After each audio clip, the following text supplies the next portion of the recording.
You can be Young Keloid. I'm gonna be I need a name. What is your rap name? If you had a rap name, what you gonna? My alias I've used for everything is Domino Jackson.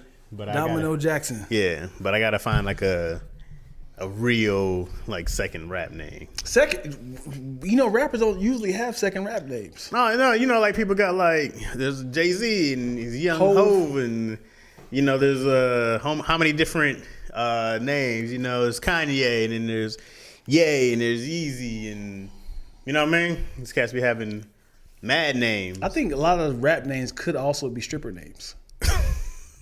I don't think you want Young Yeezy. I would think of yeast, and I don't want that. Yeah, I mean, like Young Keloid, still kind of. Nope.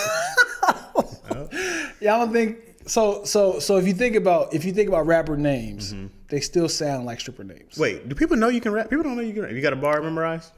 Get the people something. Yeah. Give them something. So we can go off the top? Yeah. Well, not the top. Because we're not doing it off the top. Yeah. I can rap. Yeah, Dion can rap. Give us something. Dion does this. You stop doing it every week, which I need you to get back to. I need to do it every week again. So often, you be right now. You be killing, bro. Hey, let's go. Get the bear fare. I said bear fare, bus fare. And let's go.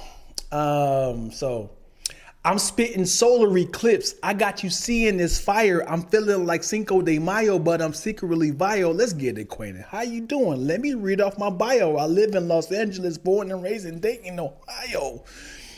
It's Dion with an I. Hi, where's the Wi-Fi? Rom-com is written and I publish a sci-fi.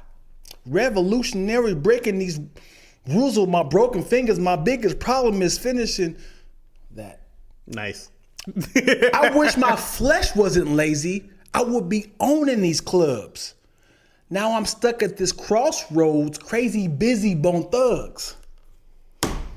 Diabolical, sick and sinister. My mama still love me. I have a habit of throwing babies and punting these puppies. I'm spitting Ryu and Ken with that Zaza that you get. Didn't I eat your belly button? What? Yeah, that was stupid. Yeah, let's go back, because I can't really leave these lyrics alone, because that was a double entendre with the 5 members of Bone. Oh, I know. Man, hey! Jesus. He's so dope. Hey, man. Thank you, brother. I need an album. I need to write something. I need to actually enjoy it. But my problem is the fact that I'm getting close to 40. Well, and here's the thing, though. First off, you're better than so many people because, for one, you're clever as shit. Two, and we understand that because people be like, we do that club shit, blah blah blah, right? But I be watching these cats on like Sway and shit. I'm like, man, these cats, they don't be that dope, bro. Yeah. They just be like, I'm so high intensity. You be like, right. They're not clever. Like you enjoy being funny, you enjoy the rhyme patterns, the schemes that play off the words. I'm like, I think out of everything I wrote, that Bone line is my favorite. That's incredible. I wish my flesh wasn't lazy. Come on, man. I would be owning these clubs, as in like comedy clubs. Right. Now I'm stuck at this crossroads, crazy busy. Bone Thugs. Come on, man. Come on, man. Yeah, that's one of my favorites right there. No, that's great. And then the come back to it at the end. I can't keep going. I gotta let y'all know. I had to let y'all know what I just did. You remind me of early Lupe Fiasco. Really? Yeah. Yeah. If you ever listen to Lupe's mixtapes in like 2006, he had a rhyme with that. It was 1st and 15th. He did A Rhyming Ape. Revenge of the Nerds. Like his mixtapes were. Revenge of the Nerds. His mixtape was so crazy and clever. Yeah. You ever heard him? No. I've only been a Lupe single guy. Nah. The singles are good, but they're. I'm not gonna say they're some of his worst stuff, but it was just nowhere in comparison. Well, no, because when you look at like Kick Push, it's super cool, right? But Lupe's first 2 albums, incredible. But his first 3 mixtapes. But I was like, nah, dog, there's nobody who's this clever, who's like, I love Redman, I love Biggie, I love a lot of these cats who are like bars, punchlines. Lupe beat everybody. Yeah, really. Yeah. And thanks Kanye for pushing him up, because I didn't hear from Lupe prior to that. What do you think what happened to him? Nothing really happened to him. Lupe just Not marketing.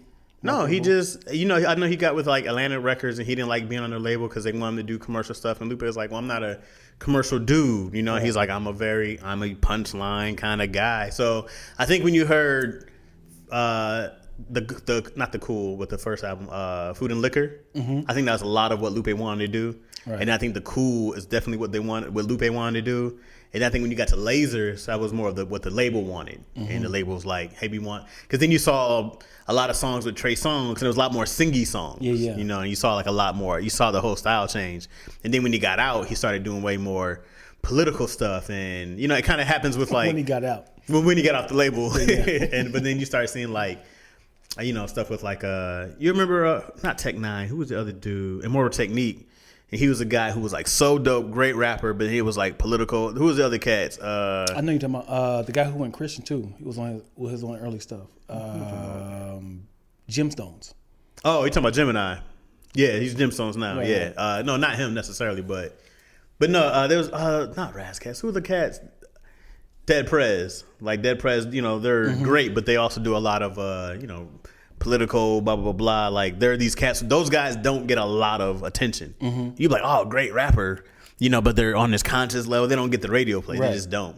And I think Lupe was fine making slow money instead of making, like, major hits and stuff like that, You know what bothers me when it comes to hip-hop? I'm a late hip-hop head. And a late... I am kind of, too. Comedy person as well.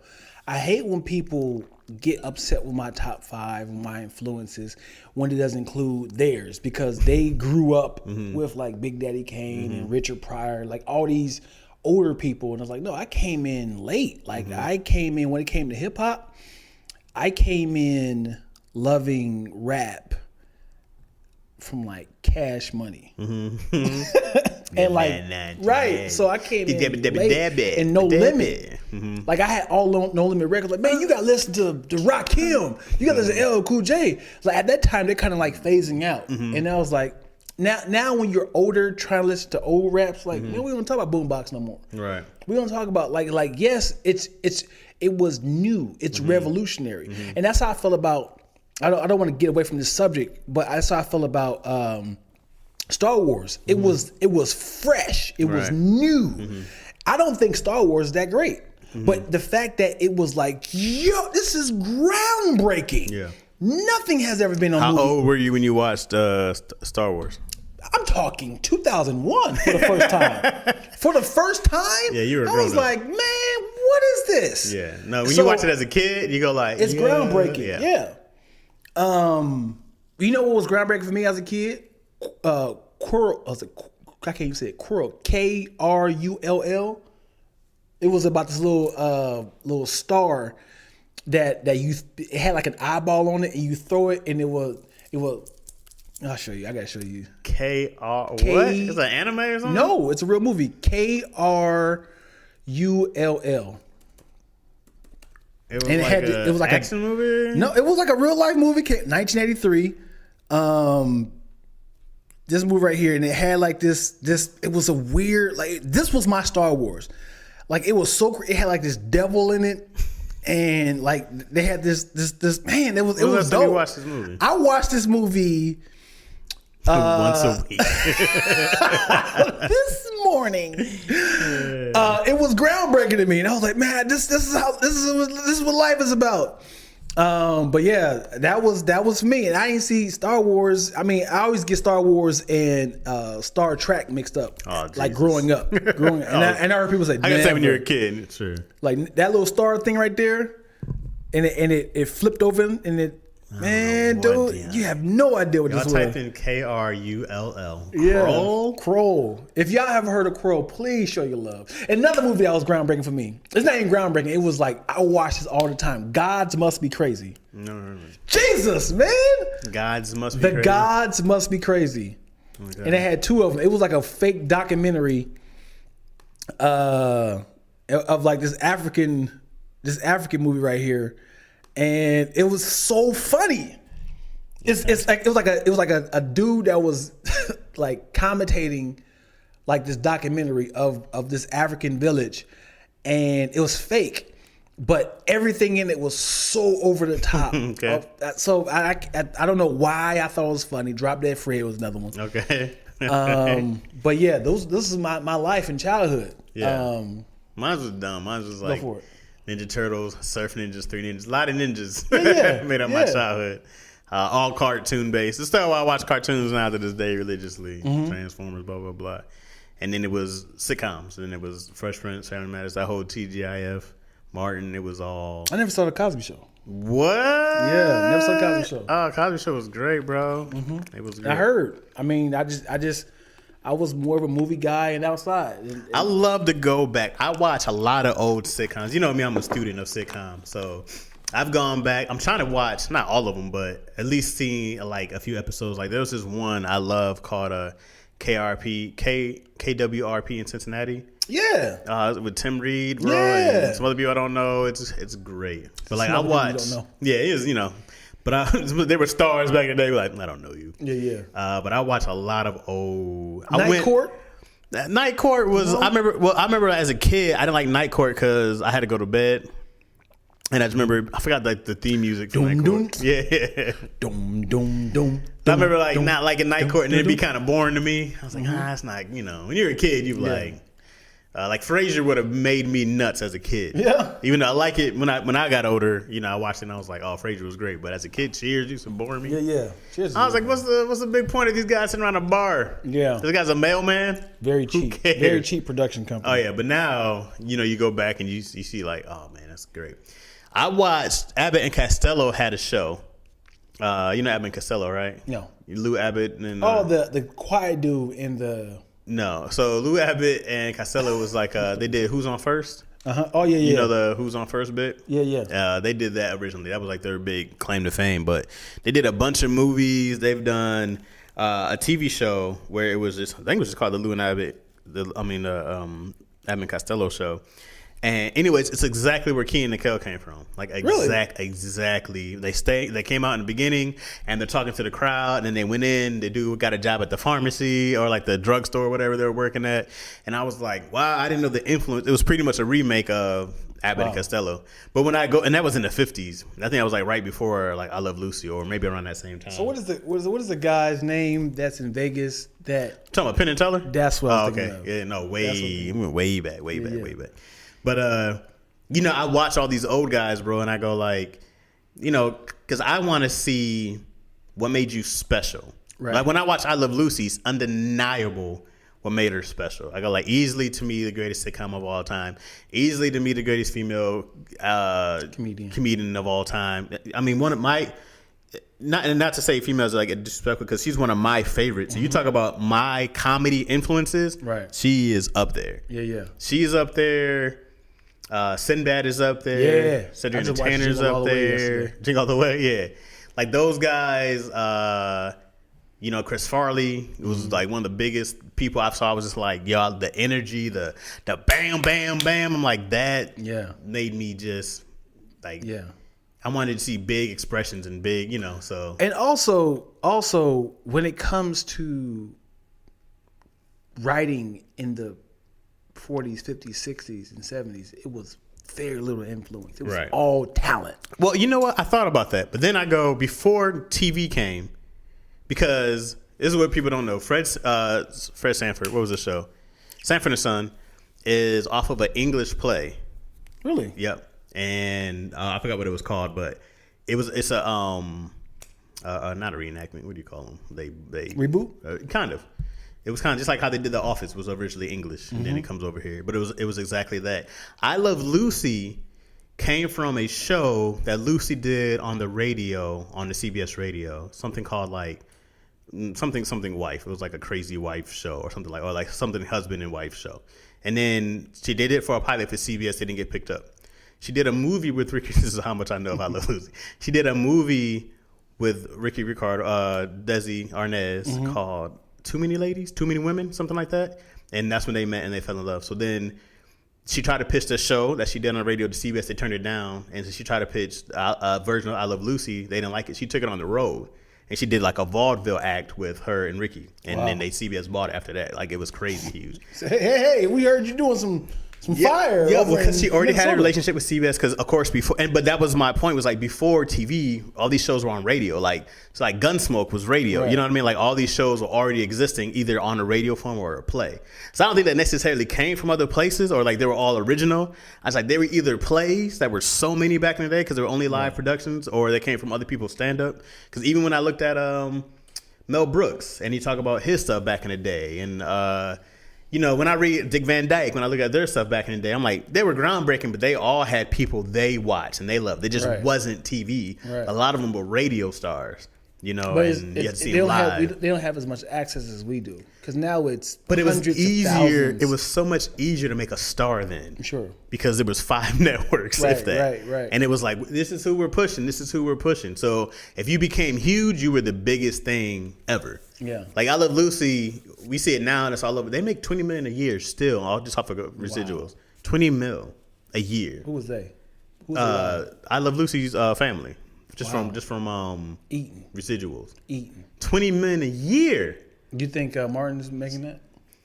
Himself or the show? The team. I think the show makes a lot. I don't know if it makes $20 million a year, but like Seinfeld's probably making that. Yeah. I don't know what Martin's deal was. I don't know if he got a piece of it or he's just doing residuals. But you know, they took less money.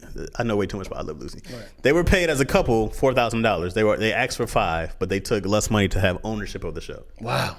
Which paid off in the long run. Absolutely. And then, of course, you know, they started Desilu Productions and all that stuff. And so they owned the studio also. So they were just making, you know, money off of money. And it was just some of the smart bits. They just took less money to do more. They were like, what's the worst that's going to happen? We could get canceled and go back on the road? What happens to your money if your parents passed and you have no children or family? What happens? Like, it depends if you have a will or not. Like, I think it goes to like who owns what. I don't know fully. You know, I think it goes to like that's why you have to have a will, because the government, like I heard that if you don't have a will, let's say your parents have their house and they die and they don't have a will, the bank can take their house. Damn. Even though it's paid off. Yeah. If they don't have a will, because it happened to my buddy, his mom had this house, they sold it because his dad passed a long time ago, never had a will. It took him like over 6 months to get their house back. And he was just like, I had to just go live with some other family. Because of the bank? Yeah, because they tried to take the house back, and he was like, "It's paid off already." Blah blah blah.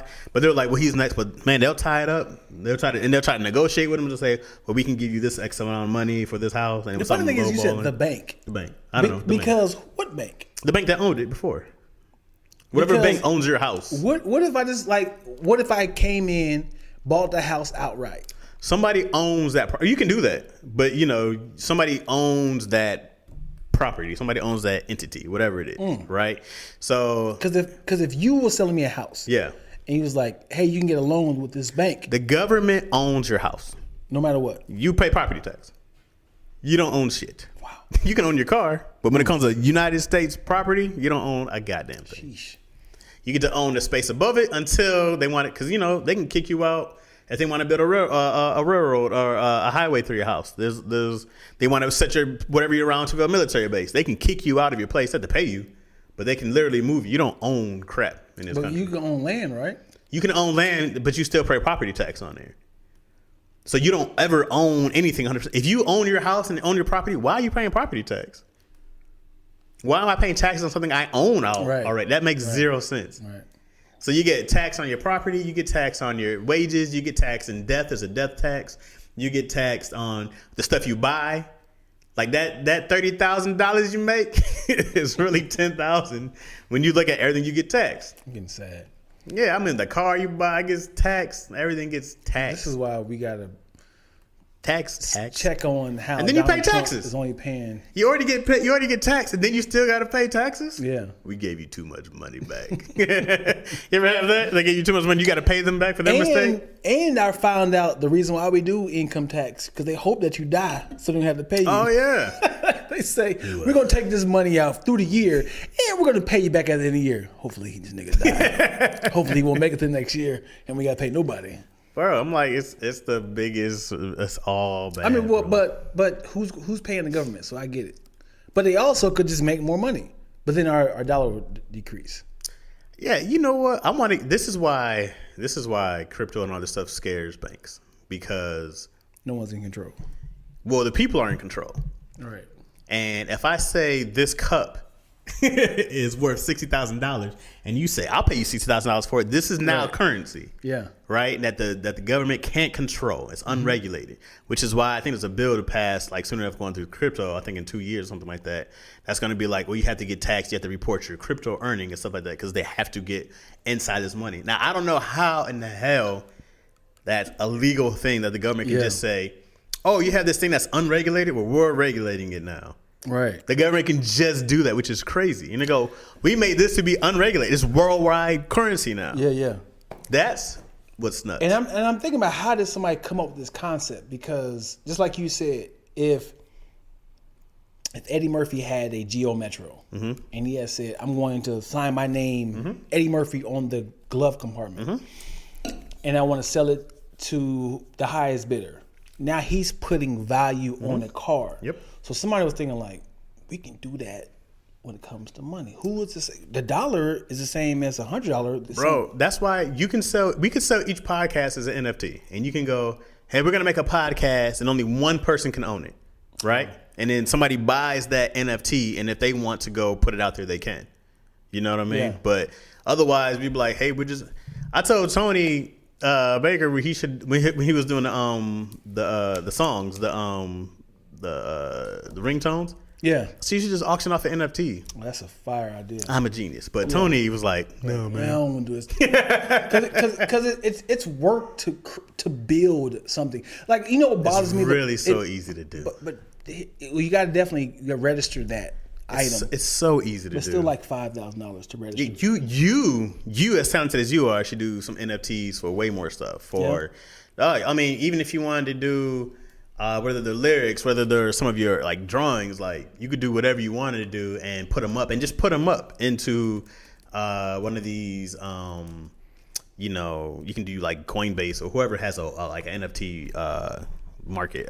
I forget the exact words, but you can just put them up there, and then you can put them on Twitter. You can do whatever, and just see if people bid on them. Somebody bid, somebody buy it. Yeah. You just see this. Look at this stupid gorilla up. This gorilla with it sold for $10 million. It was a digital pixelated gorilla with a do-rag on. That's what it looked like, and it sold for $10 million.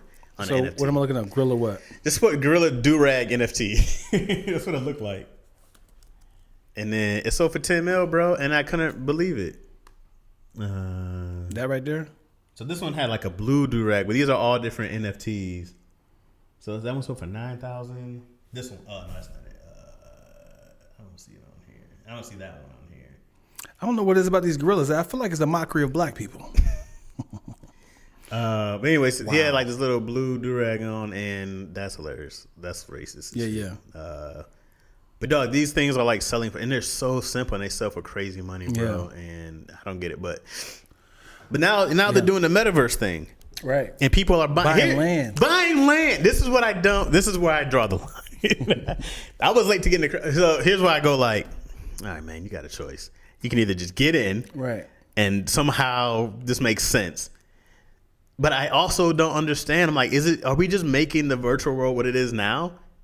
Because I don't want that. Because you're creating a monopoly now. But if I go into the metaverse and I say, here's my property, right? I'm going to own 20 acres of digital land. Right. And it's mine. And somebody's going to be like, I want, like, where are you that people want? Like, can't I just make more space? Right. But I don't understand. Sure. What if it's going to get to the point where they're recreating the city? Or where you're staying, and now you're actually owning Beverly Center. I really hope that people get in the metaverse and traffic dies down and property drops, and I hope people just stay at home. I really, really do.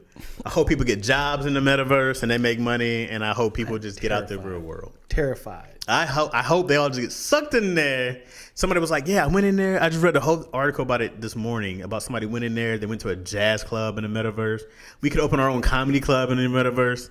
Like stuff like that. I go like, that's a great idea. Yeah, no, I'm like, I love that idea. That stuff makes sense. I go like, it's the same thing as doing it on YouTube. Right. Well, I mean, you're getting immediate response from people laughing. You can go ahead, guys. I got a show at 8. Come to Chaz's Chuckle Hut at metaverse.com, whatever it is, right? Yeah. And then people pull up. You see the audience there and their little fucking avatars and shit. And then I'll be in there like doing my whole thing. By then, you'll have fucking sensors and shit, right? Yeah, but you have to have the. I don't want everyone's audio at a alarming sound. I'm sure all this is the very beginning of this world.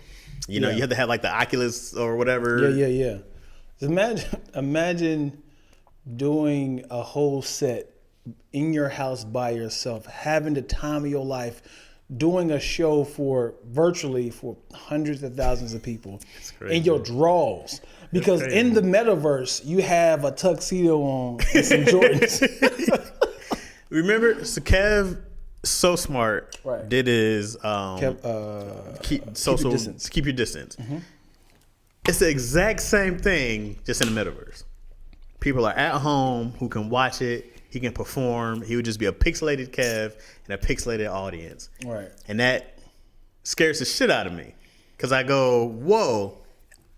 Like, I love you getting out and you getting that reaction. I'm like, you can get the same thing from Beat the Crib? Like, well, I mean, the live experience is a live experience. Mm-hmm. Like, you get to see people spill their drink. Mm-hmm. You get to see people walking in late. Mm-hmm. You get to see, like, you know, you can actually make fun of people. Like, yo, what's up with the hat, bro? Right. You can't come in with that yellow hat, man, like that. But he's like, this is my avatar, man. Dude, soon, because now you need a laptop and stuff like that. I think you had to use a Windows. They had a hard time doing it with the MacBook. But I think that's the same thing with 3D anyways, is that it's harder to do with Mac, but people do it with PCs all the time. With like, you know, the whole 3D world. Mm-hmm. But soon, bro, it's just gonna be some fucking sunglasses and some visor, and you just tap that shit in when you want to go. Like, it's literally where we're heading. It's crazy. So, how do you feel about this new thing they're doing now? They're saying that you could, it's I don't want to say a chip, but it's a device that goes in like on your brain that helps you like Google things immediately. I know it's really, I don't know the name of it, but it's like this thing that's like it's like I don't know the name of it. So I am all for technology advancement. Mm-hmm.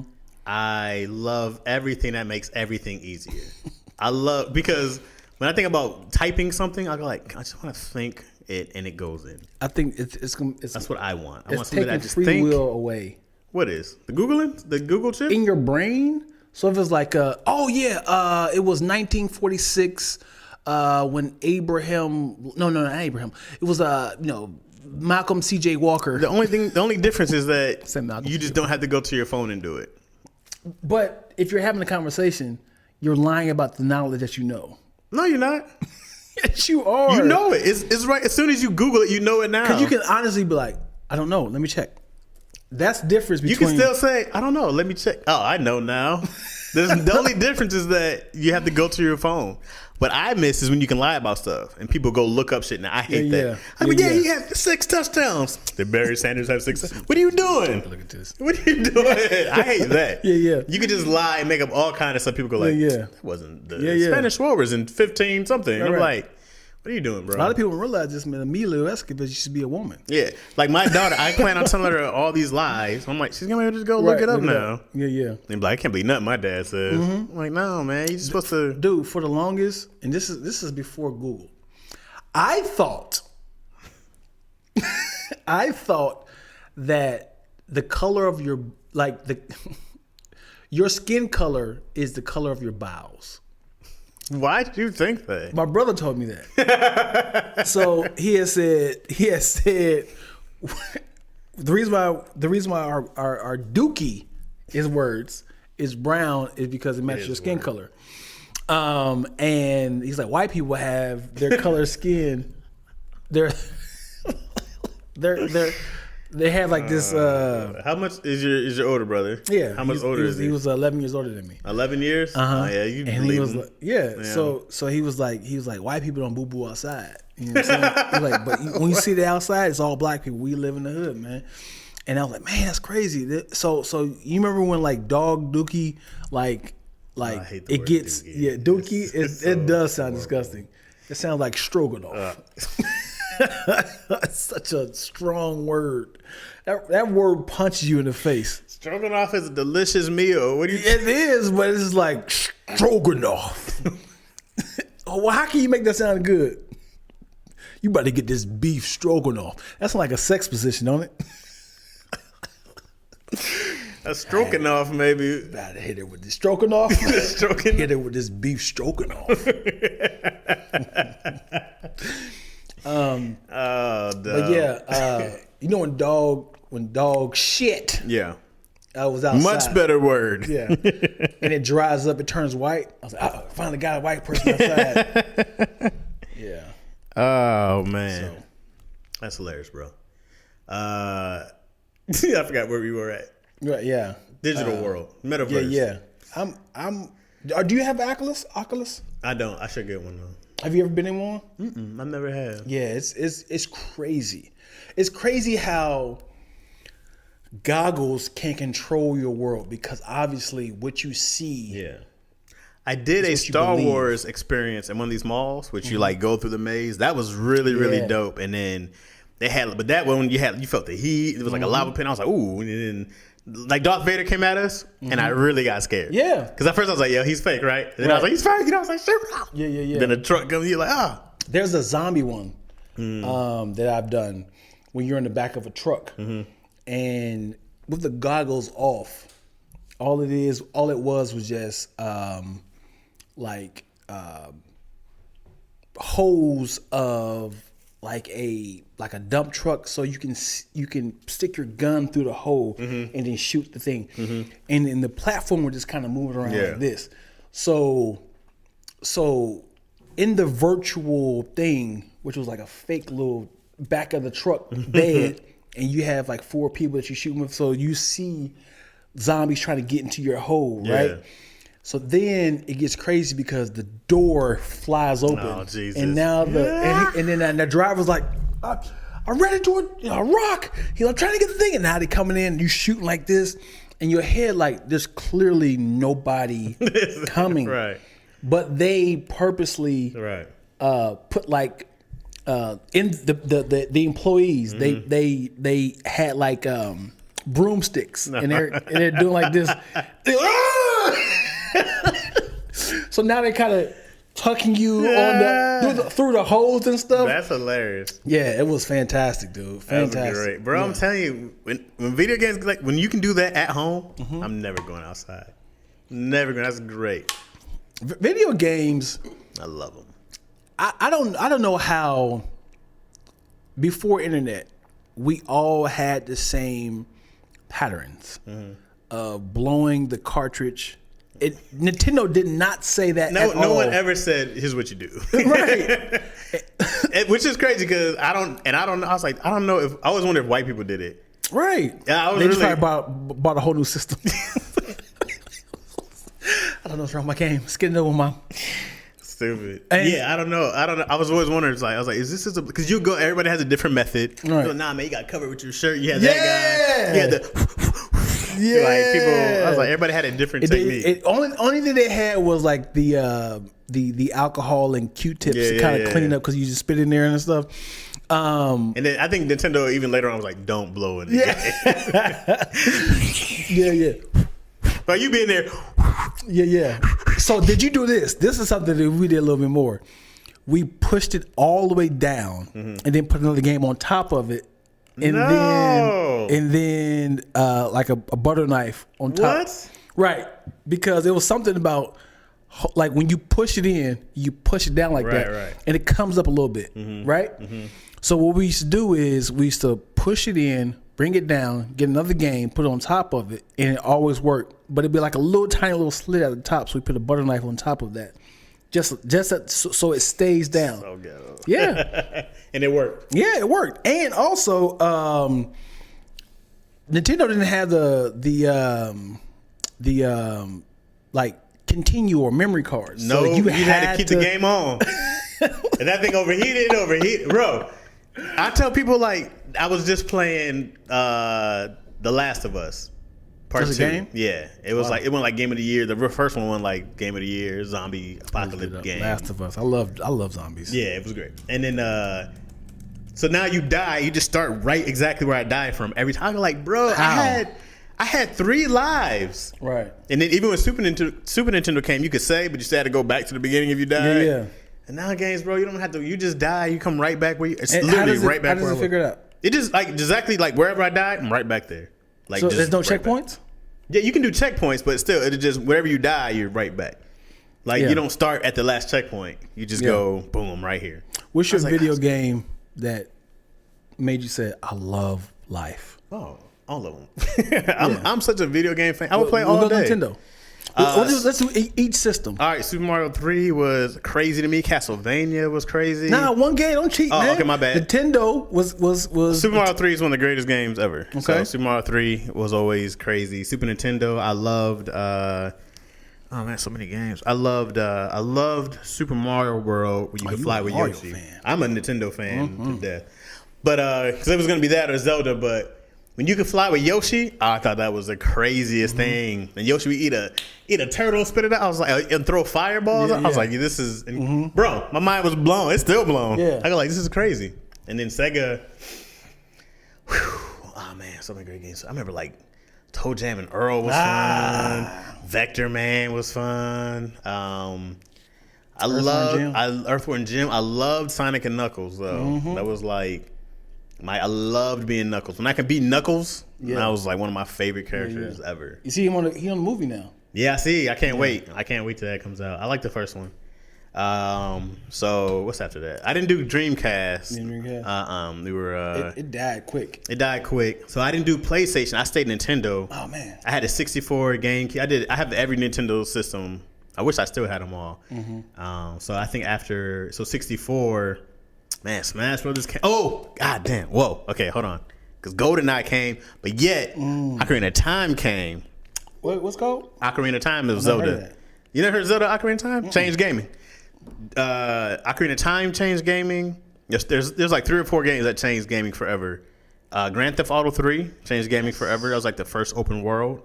Ocarina of Time, and then GoldenEye was like the real first dope multiplayer that everybody wanted to play on 4 screens. Like that started the whole world of multiplayer. And then Ocarina of Time was like, I mean, you went back and forth in time, and you were like old Zelda, old Link and Little Link, and like that was like it changed. What's it called again? Ocarina of Time. OCARINA. Because ocarina is like a little flute thing. Ocarina? Yeah, it's a little instrument. OCARINO.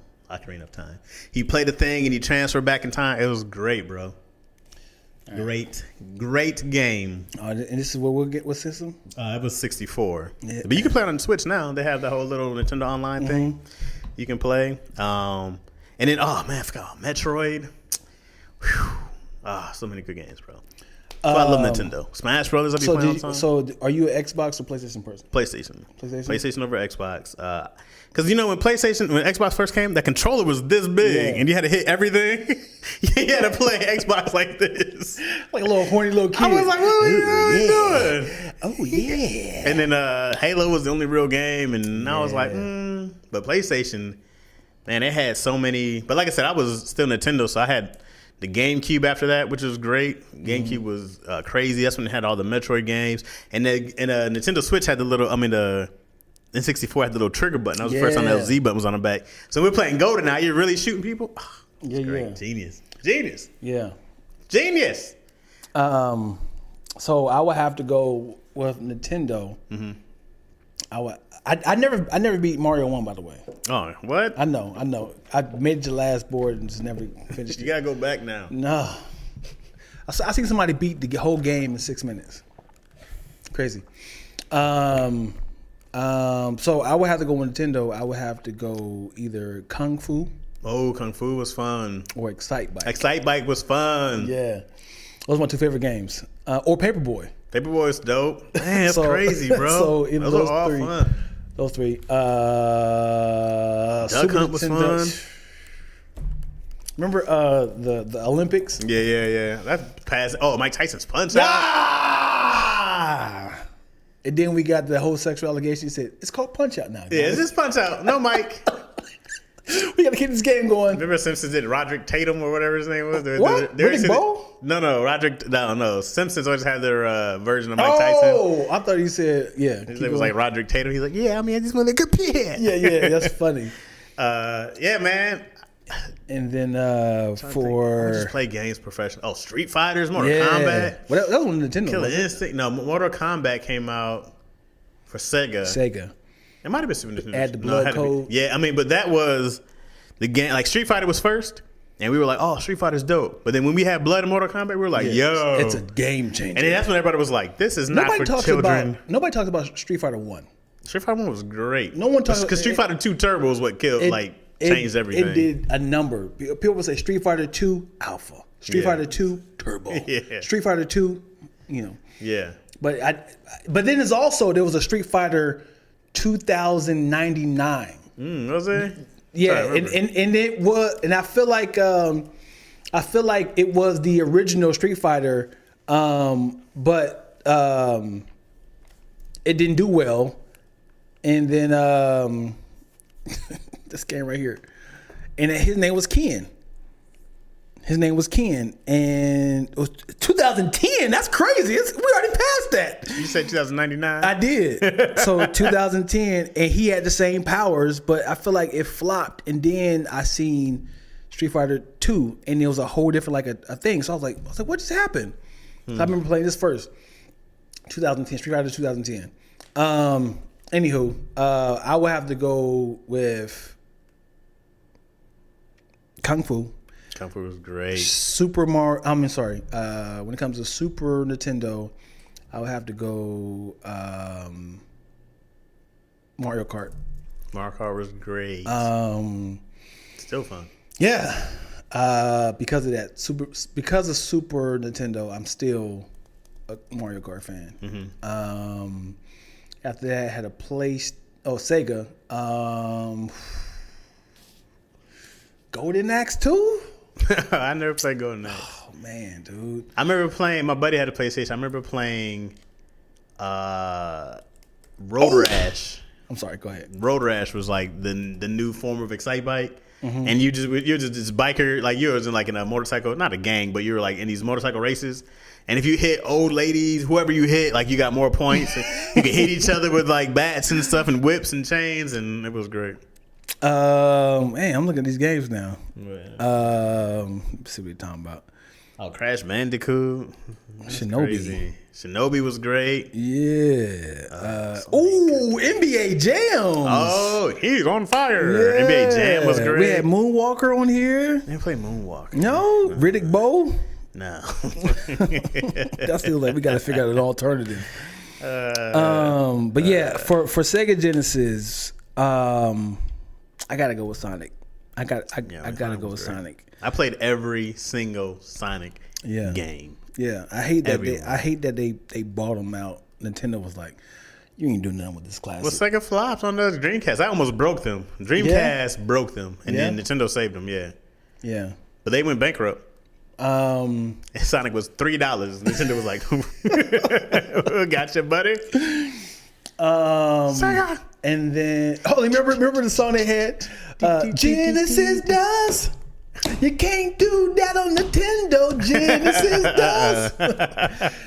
Genesis was groundbreaking because you didn't have to blow. You just had to push that mug in. It didn't skip. It just we ready. Let's go. Great. You had 3 buttons instead of 2. Come on, man. A, B, and C. But C did nothing, so you only needed A and B.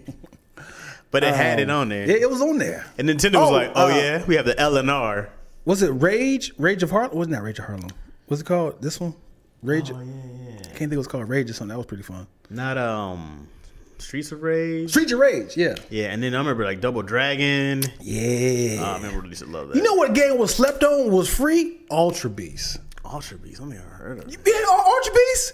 When it's power up. It came with the game. Power up. It came with it, so you had to get these little powers, and it's power up, and then it's and you turn into a beast. What if it's a lion or for a wolf? Anyhow, and then I would have to go with PlayStation. I would have to go with Metal Gear. Okay, yeah, I never played Metal Gear Solid. Metal Gear Solid. We played Twisted Metal. Remember that one? When you would have the different cars and yeah. you could blow each other up. Yeah. I miss when people got together to play. Oh man! Like I miss we would have, especially when Nintendo when the GameCube came out, we could plug in 4 controllers. 64, I think was the first one you could plug in 4 controllers. Yeah. And we would be like, yo, where are we playing at? Like that. I miss people coming over and everybody playing together. I wish my friends would still be like, yo, you trying to come play? Yeah, you know what, dude? I don't have a game system. I think college broke me because I realized that playing video games, it destroyed my college career. It destroys everybody's college. It destroys destroys everybody's life. I had to stop. Yeah. And even though I still didn't pass, I need it to destroyed focus. my college career. I think that if I could, bro, I would just play games for the rest of your life. I would get paid to play games. Yeah.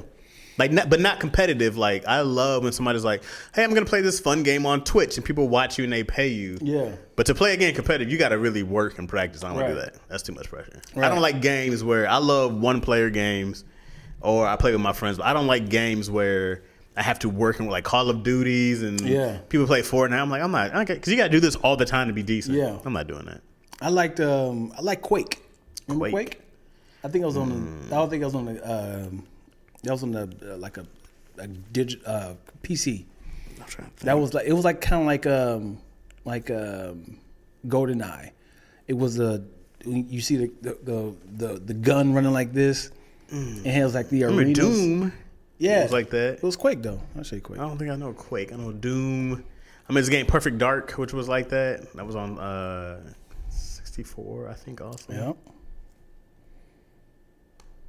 Yeah. Yeah, Quake. It was like a championship. You said what? It was like cable. Oh, I thought you said I didn't have cable. No, I was like, what the got to do anything? I didn't have cable though. I remember, man. I missed so many episodes of King and Kel because we would have times where if you had the cable for that little package they'd offer, you get the cable and then they took it away. You're like, yeah. And then PlayStation 2. I love Lord of the Rings. Great game. Yeah, I played that on the GameCube. Maybe it was a great game. They did a great job. Yeah, and I love all 3 of those were great games. Me too, man.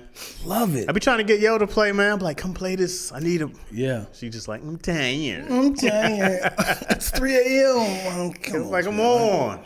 I was trying to get her to play Mario Kart with me. She was awful. Man.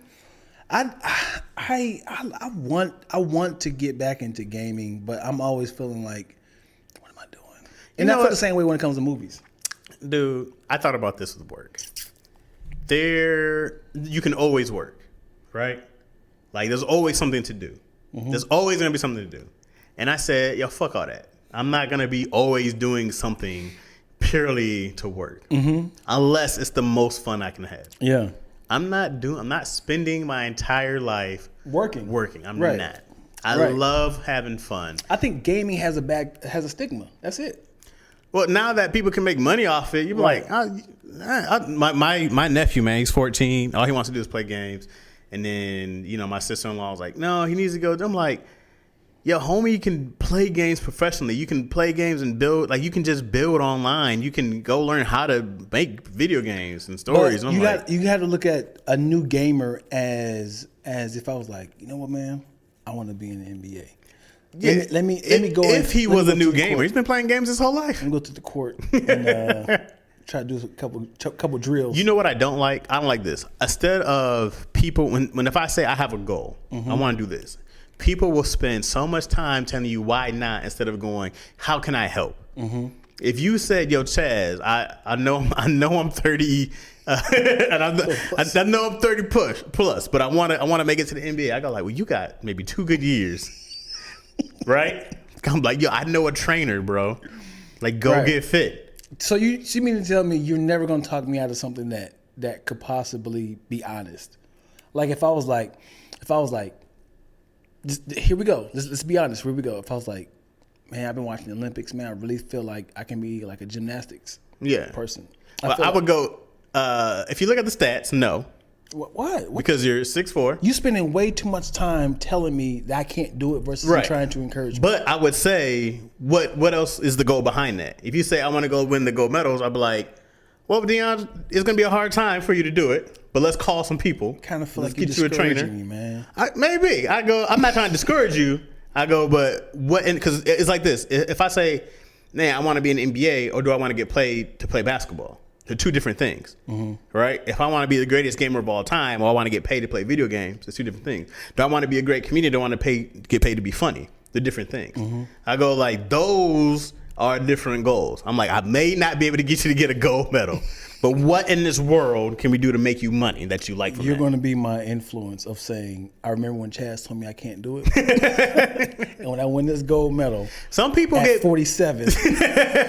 some people get motivated by the they said I couldn't do it. I don't get motivated by that. No? No. You believe it? No. And When stop you go doing like, it? well, you can't do that. I go like, what the fuck do you know? Right. I automatically count you out. But I don't ever think of it like, prove them wrong. I'm like, I'm just gonna prove me right. I believe in me. I'm gonna prove me right that I can do this. If it proves you wrong in a process, because I was already doing this.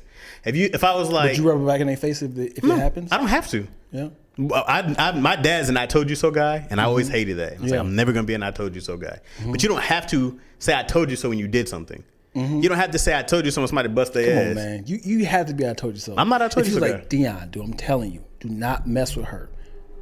She has burnt Jack, Jill. When you came to my house, not came, but if you come to my house, it's like it's a real thing, and you go like, you're in Sin's clothes because she burned down the house. I'm like, you hungry?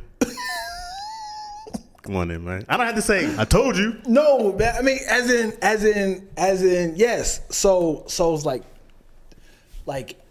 Tough break, Deion. Come on in, buddy. But if you like, I'm telling you, do not mess with this girl. She's crazy, dude. She's crazy. She's done this. She has burnt my homie. And I was like, dude, if you came to I would be dying. I'm like, yo, what'd she do to? Look at you, son. What happened to you? I know, yeah, man. that girl, man, she was crazy. I was like, man, like, bring your ass inside. What did I say? You have to say that. Why? Why do I have to say it? You already know. Why do I have to say it? Because you have to look at it as I might say this. I might say this. I might be like, "What'd you learn?" I might give you that. If you don't say "I told you so," why do I have to say "I told you"? That's for you. No, for sure. And "I told you so" is for you. It's not for the other person. What if it's your child? If your child, if it's like, oh, Papa, I want to touch this stove. Don't touch it. It's gonna burn your hand. What'd you learn, baby? I was like, I learned the stove is hot when you touch it. Okay, you gonna do it again? Like, didn't I just tell you don't touch it? You had to hit him with that. Maybe. I told you not to touch it. Now you burned your hand in. But look that's at I yourself. told you so. You look at you. I told you so is the words I told you so. You can say the look at yourself now. You can say, what'd you learn? I look at the what'd you learn. I'm like, oh, so what'd you learn? Because that's the I told you so in a sense. But the what'd you learn means I did this and I got this and this and this from that experience. All right. Well, what if she was like, what I learned? I learned that no one is going to watch over me. You'd be like, no. I'd be like, now knowing that, are you gonna touch that stove again? Because now you're in charge of yourself. Now touch at your own risk. Now you out the way. I'm trying to get this sandwich.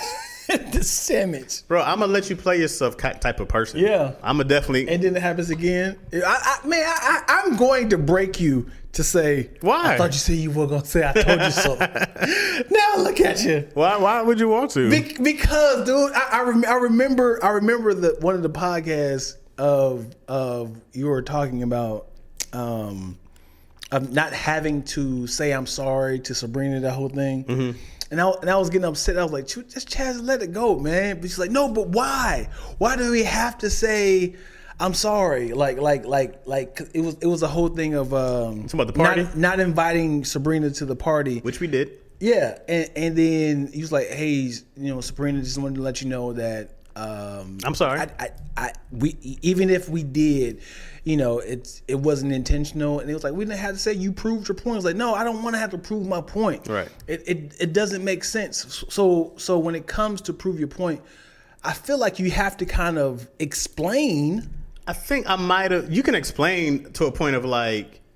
My thing is this: if I say I'm sorry, and then you say, well, hey, we found out that you did do it, right? And then it's not on me to be like, see, I told you. You got like, well, it's there. So as long as you know that, man, I'm not trying to play you and I love you, what else needs to be said? Yeah. Like nothing else needs to be said.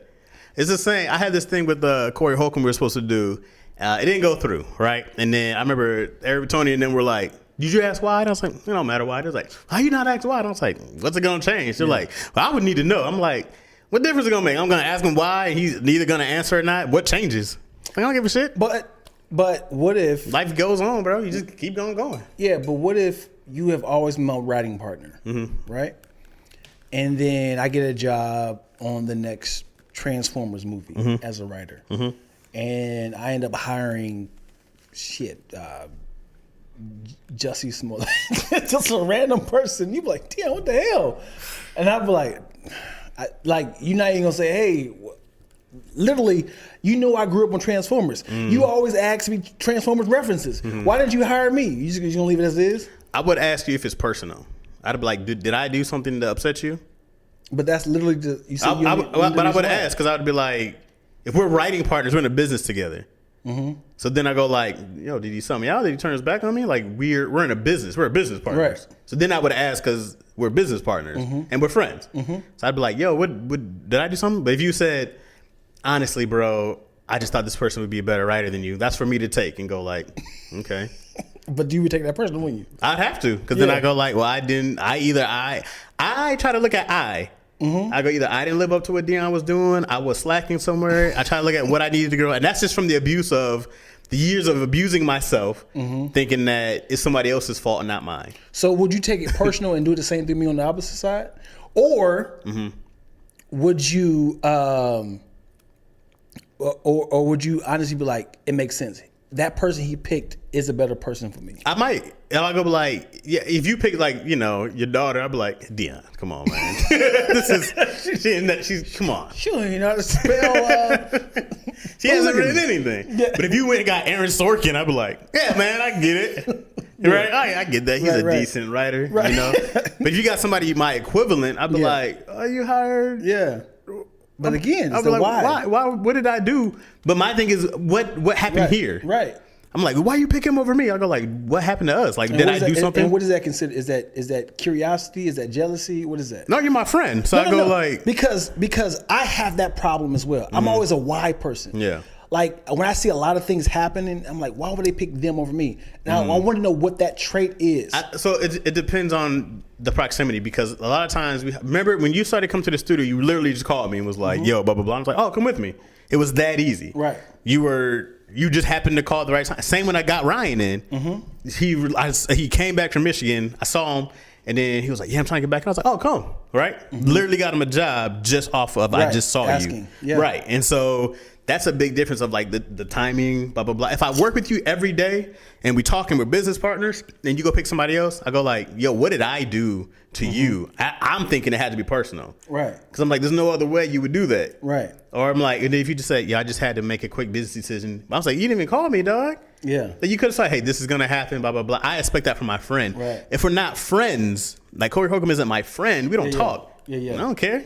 It's not a thing I have to see you. But for somebody I love, respect, and admire, I go like, yo, like this could have changed my life. Yeah, but also even outside of that, because sometimes you get a gig that doesn't go through. Right, I've had 2-3 gigs that I thought was gonna be big that haven't gone through. That could change your life. And I go, sometimes it's just business. Yeah. But I go like, bro, even after all this, we're still supposed to be family. Yeah. That affects me way more because the jobs come and go. But does that will that change how you make your decision on your end? Like, if you have another job, it's like, yo, I know this guy. I'm looking for another, writer, rapper, artist. No, like, I don't think so. I've hired people people who I felt like might not have been so upfront with me in the beginning for whatever reason. But if you really want to get quote unquote vengeance on somebody, I put them in a position of success. I go, even though you might have did me dirty, here's a blessing for you. I'm winning no matter what. Here's my petty blessing to you. You just know that came from Chaz. And we don't have to talk about it. We don't have to go like up rub that in your face. We don't ever have to do that. You will always know, dang, I wouldn't have had this without him. Man. I did this nigga dirty. I want you to think about that. And then when I see you, what's up, man? Blah, blah, blah. How's it going? Oh, it's great, man. I got a chance to send my kid to college. Good hearing that, man. Take care. You know what I mean? Hold on. That's the win. Let me ask you this. I don't want to be like, look at you, your daughter's starving, huh? to give him no jobs. I'm not a revenge person, though. Yeah. So what if somebody has no knowledge of what you do, right? You as a writer, head writer, and then they was like, hey, there's a new show that's coming out called the Hot Stove. I keep looking at the stove. It's called The Hot Stove, and I need a head writer. Could you reach out to Charles Allen and see if he could? No doubt. Yeah. So you're not gonna throw your bid in? No shade to Charles Allen. It's the first person I thought about. No doubt. So you was like, hey, all right, hold on. First of all, Nah. you're not gonna be like, hold up. Before we go there, let's know that there was a show that came up for Disney, right? So my manager hit me to apply for. I hit Markel and I was like, yo, can you send me X, Y, and Z? I need this for that, right? Markel was like, yo, how do I get down? I could be like, it's competition. You know what I mean? Right. And I'm like, I got him. I went and hit Zach and Oren, Jamie, you know. I went and told everybody, like, y'all can have my manager send this stuff to you guys, like through you. Right. You know what I mean? If you guys want to do it. And they're all like, yeah. I'm like, even if they get it and I don't, I'm a super hater for not being like, yeah, I know you wrote on Family Time. Omar Gooding's in here. We all have a relationship with him. We wrote for him for years. He's a friend. He can put a bid in for you. That only makes sense to me. To be like, it's 4 people who could possibly get a job and not me. Yeah. That doesn't make sense to me. You know what I mean? I would never be like, they didn't even know about it. Right. But I'm going to hit you anyways and be like, yo, I got this thing, So man. what if I'll give you all these scenarios. What if that happened? It was like, hey, I'm looking for credible writers. Jack gave me the list of these 5 people. Do you know them? But oh yeah, I know all of them. Yeah. And also, I write as well. So if you need me to be a part of it, definitely, I can give you all this piece of information. If this is my old team, I can definitely work with them. Love to do that, and they hire all of them except you. That's fine. And you're the liaison. You totally fine with that? Yeah, I'm totally fine with that. I'm totally fine with that. That would make me feel away. That would make me feel away. I don't know, man, because it's like, man, what's for you is for you. We all know that. Right. We all know that. Because I've done that when it came to a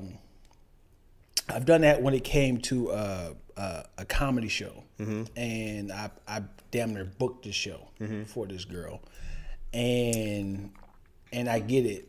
It was this maybe like 10 years ago, and she was like, I really want him, and him and I had similar type of comedy, and she said, I'd rather pick him over you, and it was different type of comedians.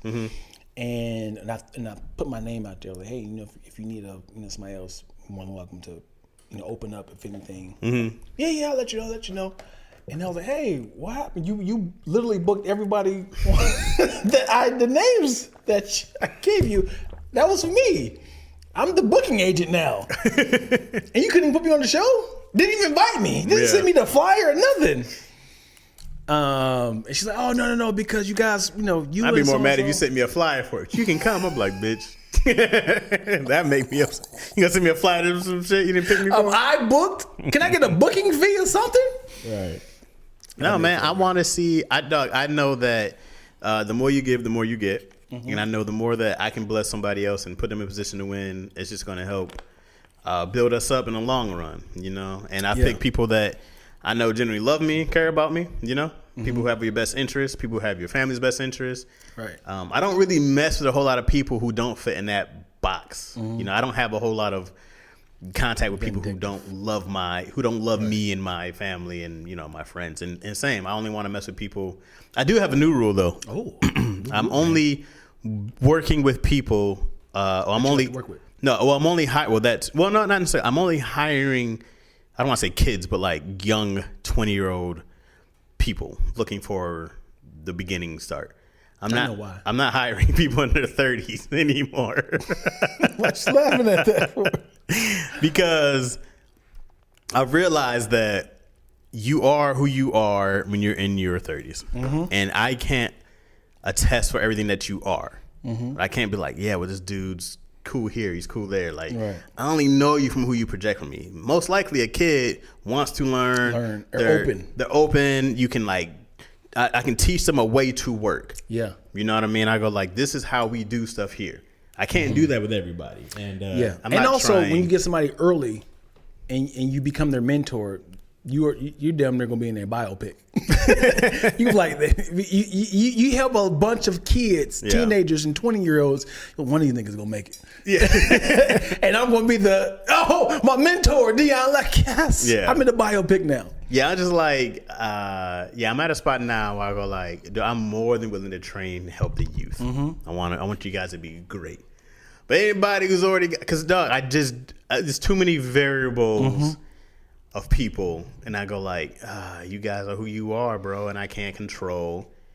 You know, I'm like, either put us in a different position, or it's just other things that I've been like, too many wild cards to know how somebody's gonna act who's a grown up, like in there. If that makes sense. Yeah, it does. It does. Because once you're in your 30s, you're definitely figuring. If you haven't made it, you definitely like fight or flight. Like, I need to have something to pop. Yeah, I'm in a position right now. By having a business, I have a lot of power. As in, I'm very resourceful. A lot of people, I'm talking about a lot of people, comedians, writers, artists. They reach out to me, trying to collaborate with me. Meaning, could you shoot my project for free? Yeah. And I rubbed them the wrong way because I was like, I've done that in my early 30s. Right. Man. I've shot for people and they didn't like the outcome of like, I didn't put it out, man, because I was watching it and just like the flow, like, dude, Nick, give it to me then. Right. I will put it out because I need a real. I'm right. Like, yeah. So you get a lot of people that kind of like I hate doing favors for people. People are like, hey, I don't have a big budget, so we're gonna rent out this mansion. But I don't know if you can do it for free. We got a lot of exposure. We're gonna have Michael K. Williams there and Madam C.J. Walker. They're both dead. No, I don't know why. You try to freestyle names. It's like, how did we get here? They are both dead people. we got their bodies. We got their bodies there, just for clout. Michael K. Williams ain't even in the ground yet. Neon's like, we got Michael K. First thing in your head. Go first in your head. Go ahead. Janet Jackson. Next one. Michael Jackson. No, it's not. Nigga, keep going. Prince. You doing all dead people now. Oh, this is what I'm talking about. Well, Janet Jackson was alive. Right. What's hard is really coming off the top of your head with names. Bill Clinton. Yeah, go. I don't know. So Donald Faison. Donald Faison? I heard Faison. I thought Faison love. Yeah. So it's really hard for me to freestyle names. Yeah, I feel you. Yeah. I don't know why. We used to play this game. That's hard. We used to play this game. That's actually fun though. We used to connect celebrities' names. Like if I say Michael Jackson, you would have to either say Michael Jordan or Janet Jackson. So you have to connect their names to something. But not the last. You don't have to go like Janet Jackson to Jackson Hewitt. No. If Jackson their first name, you say Jackson McQueen. Right. So all you gotta do is use one of the two names. Okay. So if I say Michael Jackson, you can say you can go with the option of Michael Jordan or Michelle Michael. You got to use one of the two names. Is there a Michelle Michael? Yeah, Michelle Michael is Nino Brown's girlfriend on New Jack City. Okay. I just thought her name was so clever because they looked the name. They looked the same. I've never seen her in any other movies. She was cute though. Yeah, she was fine. I'm tired of sticking your shit, Nino. To this bitch, I get another one. Oh, I sing. Yeah. I love that movie. You're not doing they're doing a reboot. Why? Are you serious? Yes, they do. Why? Do you watch Power? No. They're doing like a like before he became Nino Brown, like a younger version. Oh, I'm cool with that. Yeah. They're doing a prequel. Yeah. Okay, I'm fine with that. I'm fine with prequels. The writer of the actor of Power book. 7. Kanan. Uh-huh. Kanan. One of the uncles were playing, not London. But yeah, they're him. He's doing the reboot of. He's writing it. Ice-T had one of the worst movie Michael lines in history in that movie. What is It's the I want to shoot you so bad, my dick is hard.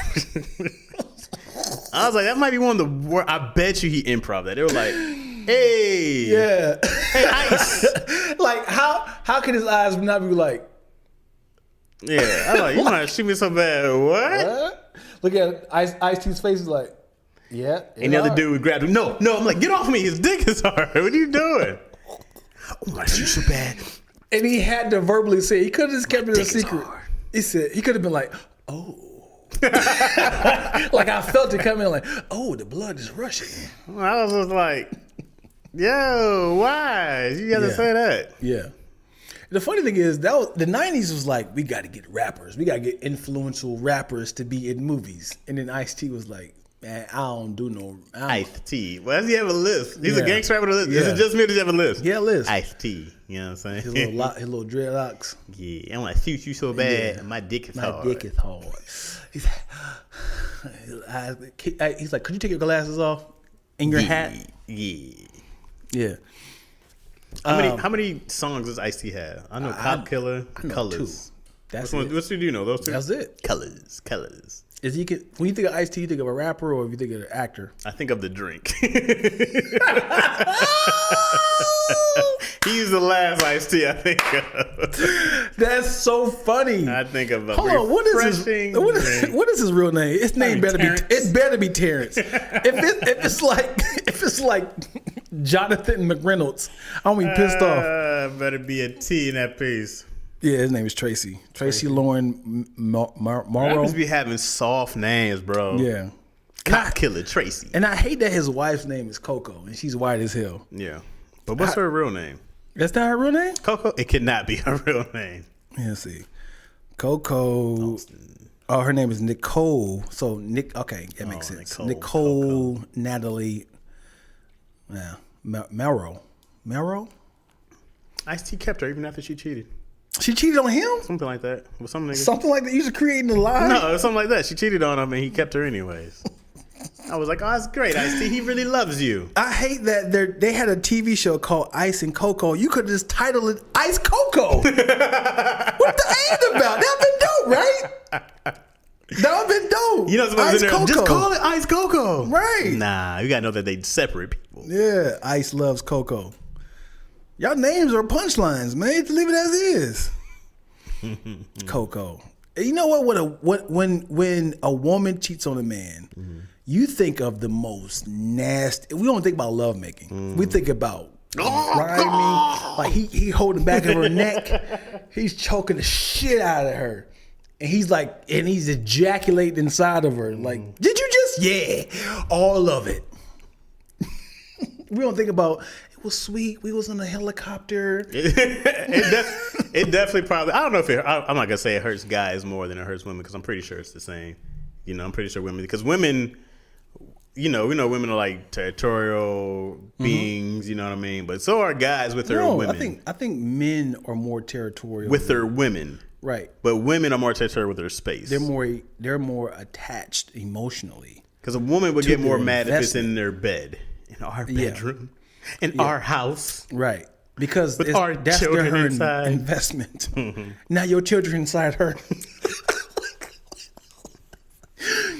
But men are men look at women like literally like dessert. It's like my woman is my chicken salad, my vegetables, and it's like These hoes. these hoes just Snicker bars, man. I hope I don't get no calories, but it's just a Snicker bar, man. Yeah. It's like somebody. It's like you're at a buffet. I shouldn't. I know I shouldn't. You're at a buffet. You see greens, mashed potatoes, salad. You be like, man, this looks. It smells like. You want this cheesecake?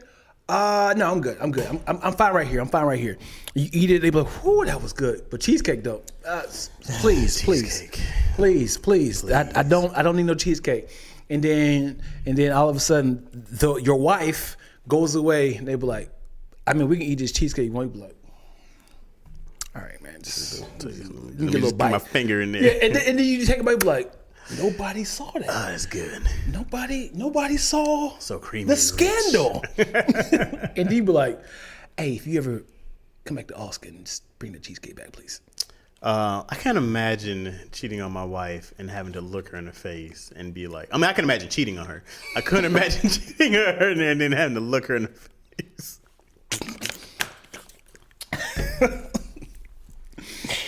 And I had to look her in her face and be like, I'm sorry.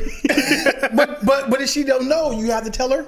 Huh? You have to tell her. If she doesn't know? Like what if you was passed out drunk at a show in Boston? You woke up getting this girl giving you head, and then you like, oh, get off me, yo. You be like, right when you about to come, because your head you dreaming. My wife is destroying me.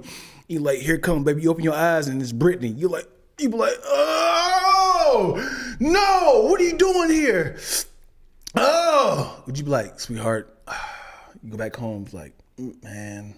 Here's the thing. It's like, it depends on Britney's access. Is Britney popular on IG?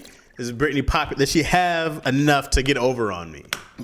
Because depending on her access to my wife, I have to tell my wife. Yeah. I had to be like, let me just get this out before something happens. Yeah. And you find this out. Because somebody could just be like, well, he was with me, such and such. Here's the text. Here's some pictures. I'm like, I can't. Because then once you're in there, you're like, nah, it never happened. What are these? She doctored these. These are Photoshopped.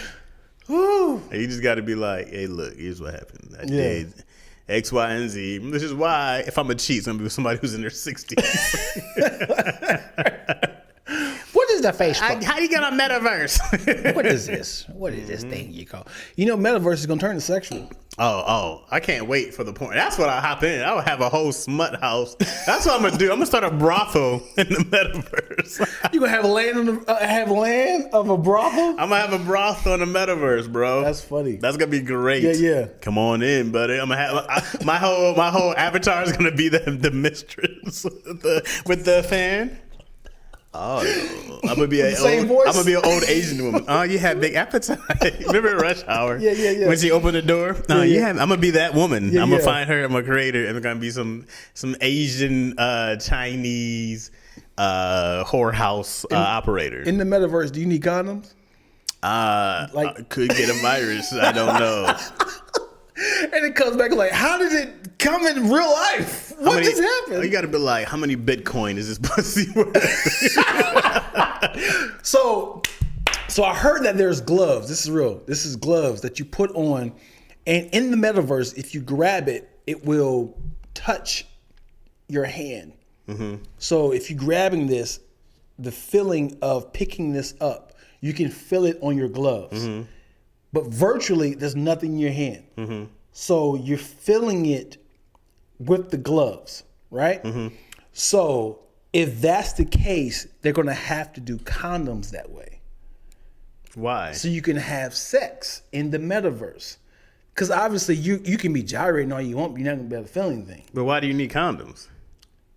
Not literally condoms, but it's gonna be a sleeve, so your penis can feel it. Oh yeah, It's gonna feel the meta pussy, a meta vag. What can you sell? Yeah. Get a meta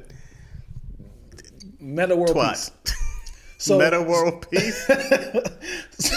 So pick that up and just imagine if you have a glove, and so you see how you feel that on your. So that's how it's going to feel on my penis. Right. Well, okay. Well, your hand. Well, let me see. I don't know how to do it reverse. How do I feel somebody else's hands on my penis in the middle? Because you guys both have to have gloves, so you can feel it. But if they don't have gloves, they can't feel the item in the metaverse. So whatever's around. So you'll be able to touch somebody. Yeah, in Australia. But you won't. How? Because the gloves are tapped into the metaverse. So if you're reaching out to something, it's going to be like a little, like it's going to suck up. I don't know how to describe that. So that noise doesn't happen. It's an ew. Every time I touch something, I'm like, hey, yuck. Hey, what was that in my ear? Yeah, I'm terrified because it's going to go from games. It's going to go from games, and then people. Porn is never too far from any business anywhere. No. People, how do we make money off of sex here? Right. But I hope to God it cuts down on. Oh, jeez, no, it's going to get weird. Oh, it's time. It's going to get weird because will it kill human trafficking? Oh. That's a great idea because how now, do you know? Now, here's the real question. This is awful. I know where you're going. Go for it. Can you get in trouble for having a minor in the metaverse? That is a bar. If you make one. That is. What if I'm a grown ass woman that is claiming to be a 17-year-old girl underage to get more clients? So is that illegal? Is that illegal? Oh, this place is dangerous. Yeah. Wow. Because I'm literally 65, but I know that the market is hot for young girls. Yeah. So now my avatar is a 17-year-old girl. Whoa. Or even younger. Right. I was just trying to be. Yeah, but I get it. Make it more presentable. If this becomes a clip. but not. I mean, but you think about it. You go like, yo, if you're in this metaverse, are there a bunch of grown-ups who are profiling as minors to get these freaks? Right. That's a bar right there, man. And will I be in trouble? Is there a law in the metaverse, or is it? So what if it's reverse? What if it's actually a 14-year-old in real life that is portraying a 45-year-old person, and we actually have a relationship, which is like online. It's very unregulated. Right. I mean, but I'm portraying as an older person, and I never admit who I am. What law does the laws cross? I feel like the metaverse is going to be like international waters. Like anything goes. Like you can marry a goat if you want to. Like there's no real, laws and rules. Like it is terrifying. It is to think about like getting lost in there. And I mean, I really wonder. Remember Chappelle's sketch he did when he was like actually went into the internet and it was just gross. Like that. When you start building a world around the internet. Yeah, man. Yeah, they're trying to build a world in the internet. Let me tell you how brilliant hackers are. Somebody. So as soon as you get hacked, they tap into all your access of posting content in DMs, right? I will send you, if I'm hacked, I can send you a DM and say, yo, Chaz, I did not know you were this stupid online, right? And I have a link, right? You click the link thinking you're talking to me. It would do an hourglass and be like, you were accidentally signed off. Sign back in to Instagram. You thinking you're signing back on to Instagram, but you're actually giving me a carbon copy of your username and password on my site. But all I did was put a mask of Instagram, which is my site, Dion Lack, on my site. So now you're giving me your access of your username, password. Now that I can go on your Instagram, and now I can say allow all access to the phone. So now I can get into your phone and see your pictures, your passwords. Wow, you can do that from there? Yes. Because when you go to Instagram, it says allow, because in order to share pictures from your phone, or it says please let Instagram allow access to your contacts. Right. So now you have access to that because they have your username and password. Wow. So that's crazy. Just by clicking on that link, it's opening up the door of hacking is crazy. But it's also I've also find it funny how hacking is literally how fast it's like a combination of all the access of trying to tap into someone's firewall. So if my password is 917-6543-93582, it will attack this password and then run all the possibilities and then highlight the ones they get. So it's like 8 and going like this. They tapping in all the possibilities and combinations of these numbers. So when they find something, ding, it would lock onto that, like this is 8 or an F or apostrophe. They're figuring out all the combinations. That's crazy. And it's like, and it's not them. It is the program that's like, what is the username? What is the password? Yeah. And it's figuring out all these combinations. I like in movies where you have the two hackers going to get each other. Yeah. Like, oh, someone's trying to get in.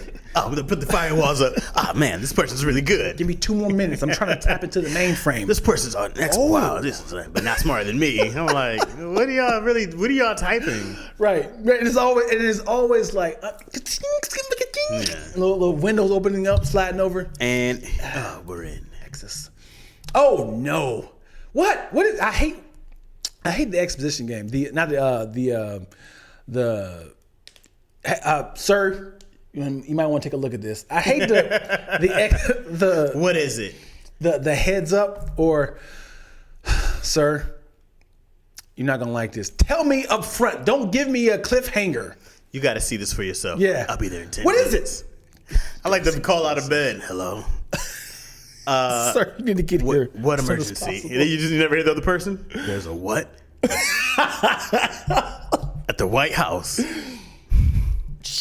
What's the matter, honey? Nothing. Go back to sleep. Go back to sleep. Man. You hear this one cussing them out like, the fuck? He's here? No! He has to be stopped. All right, I'm on my way. What is it? Go back to bed, baby. Go back to bed, baby. Nothing. No, who's here? Nobody. I'll be there in 10 minutes. But you're in Chicago. I will be there in 10 minutes. I'm just like, is that real, sir? Because you're just waking up. I'm pretty sure you're going to go brush your teeth, wash your face, put on your clothes, leave. You're not going to get here in 10 minutes. Let me ask you this. So if you had an absolute emergency, like you were the point person, imagine being at Harvest Studio. You have the keys. The production company is outside. You are the main attack. All right. Everyone had to be there. Everyone had, like the pre-production people had to be there at 7. Right. The cast and crew is getting there at 9. Yeah. It is noon. Yeah. So are you showering? Are you brushing your teeth? It's 3 hours. I'm late. What are you doing? First, you just got to make up an excuse why you're 3 hours late. Help! Help! That's what I'm doing. When you wake up late, you know you're supposed to see like dark, but you see like I hate. You ever wake up like so late? You're just like, fuck. All right, let me get this together. 97 text messages. I gotta stage a robbery in my house. Punch in your face. I got like, Izzy, I just need you to shit everywhere. I gotta find. Actually, I'll shit. You don't worry about it. What is that the max time of I have to lie? Yeah, you got. I mean, because if you wake up, you see 12 missed calls, right? 100 texts. Yo, what the fuck? Where are you? What happened? Blah, blah, blah. You're like, okay. It can only be that I would have to like go to a payphone, call somebody. Hey man, I'm in jail. I just want to call and check in and tell you guys that I'm in jail. I couldn't use the phone earlier. You got to have like a great excuse if somebody goes. Somebody filming you like this. Hey, look at Chaz lying his ass off. Yeah, he's going live too. Stop. I'm watching you go live right now. Like, yeah, no, you have to like, you got to have a great lie. I got to shoot. Oh shit, I got to shoot myself in the foot. I can't do it. Man, I remember. So this is the story. I used to work graveyard shift at the Marriott. I worked from 11 to 7 a.m. From 5 to 7, I had to drive guest to the airport, which was right across the street in Burbank. From 11 to like 1 o'clock in the morning, we had time to just chill. I mean, we had to work, but from that time, I had like a 3-hour time to sleep. And we had like a break room with a bed and everything. So I had access to sleeping. So Who changed the sheets on that bed? Yeah. Huh? No. So, all right. The truth is, all right, I was lying my ass off. So the truth is, because I don't know if it's still a thing. So I had access to. I was a bellman. I had access to the model room that when people come in, they want to see how the rooms look. Okay. So it was the swiping the key and you go in. Okay. So it was that bed. Okay. So sure, how many people would sleep? Who changed that sheet? So I was literally just sleeping on top of the bed, and no one ever rinsed that room out. Yeah. So that was our break room. Okay. So it all makes sense now. Yeah. Okay. So it wasn't the break room. So I had to set my alarm at 4:45 because I know I had to get up at 5 o'clock to get to warm the car up for guests to get across the street. I turned my radio off for some reason. I think I turned it off too low, or the battery died. So when people were calling me, I didn't hear any of that. Yeah. I woke up literally at 11:45. I was supposed to be gone at 7. So no one came in that room the whole time? The maid woke me up. The maid woke me up because that was the employees hangout room where people kind of like play dice and she's like Senor, why are you still here? And I was like, oh.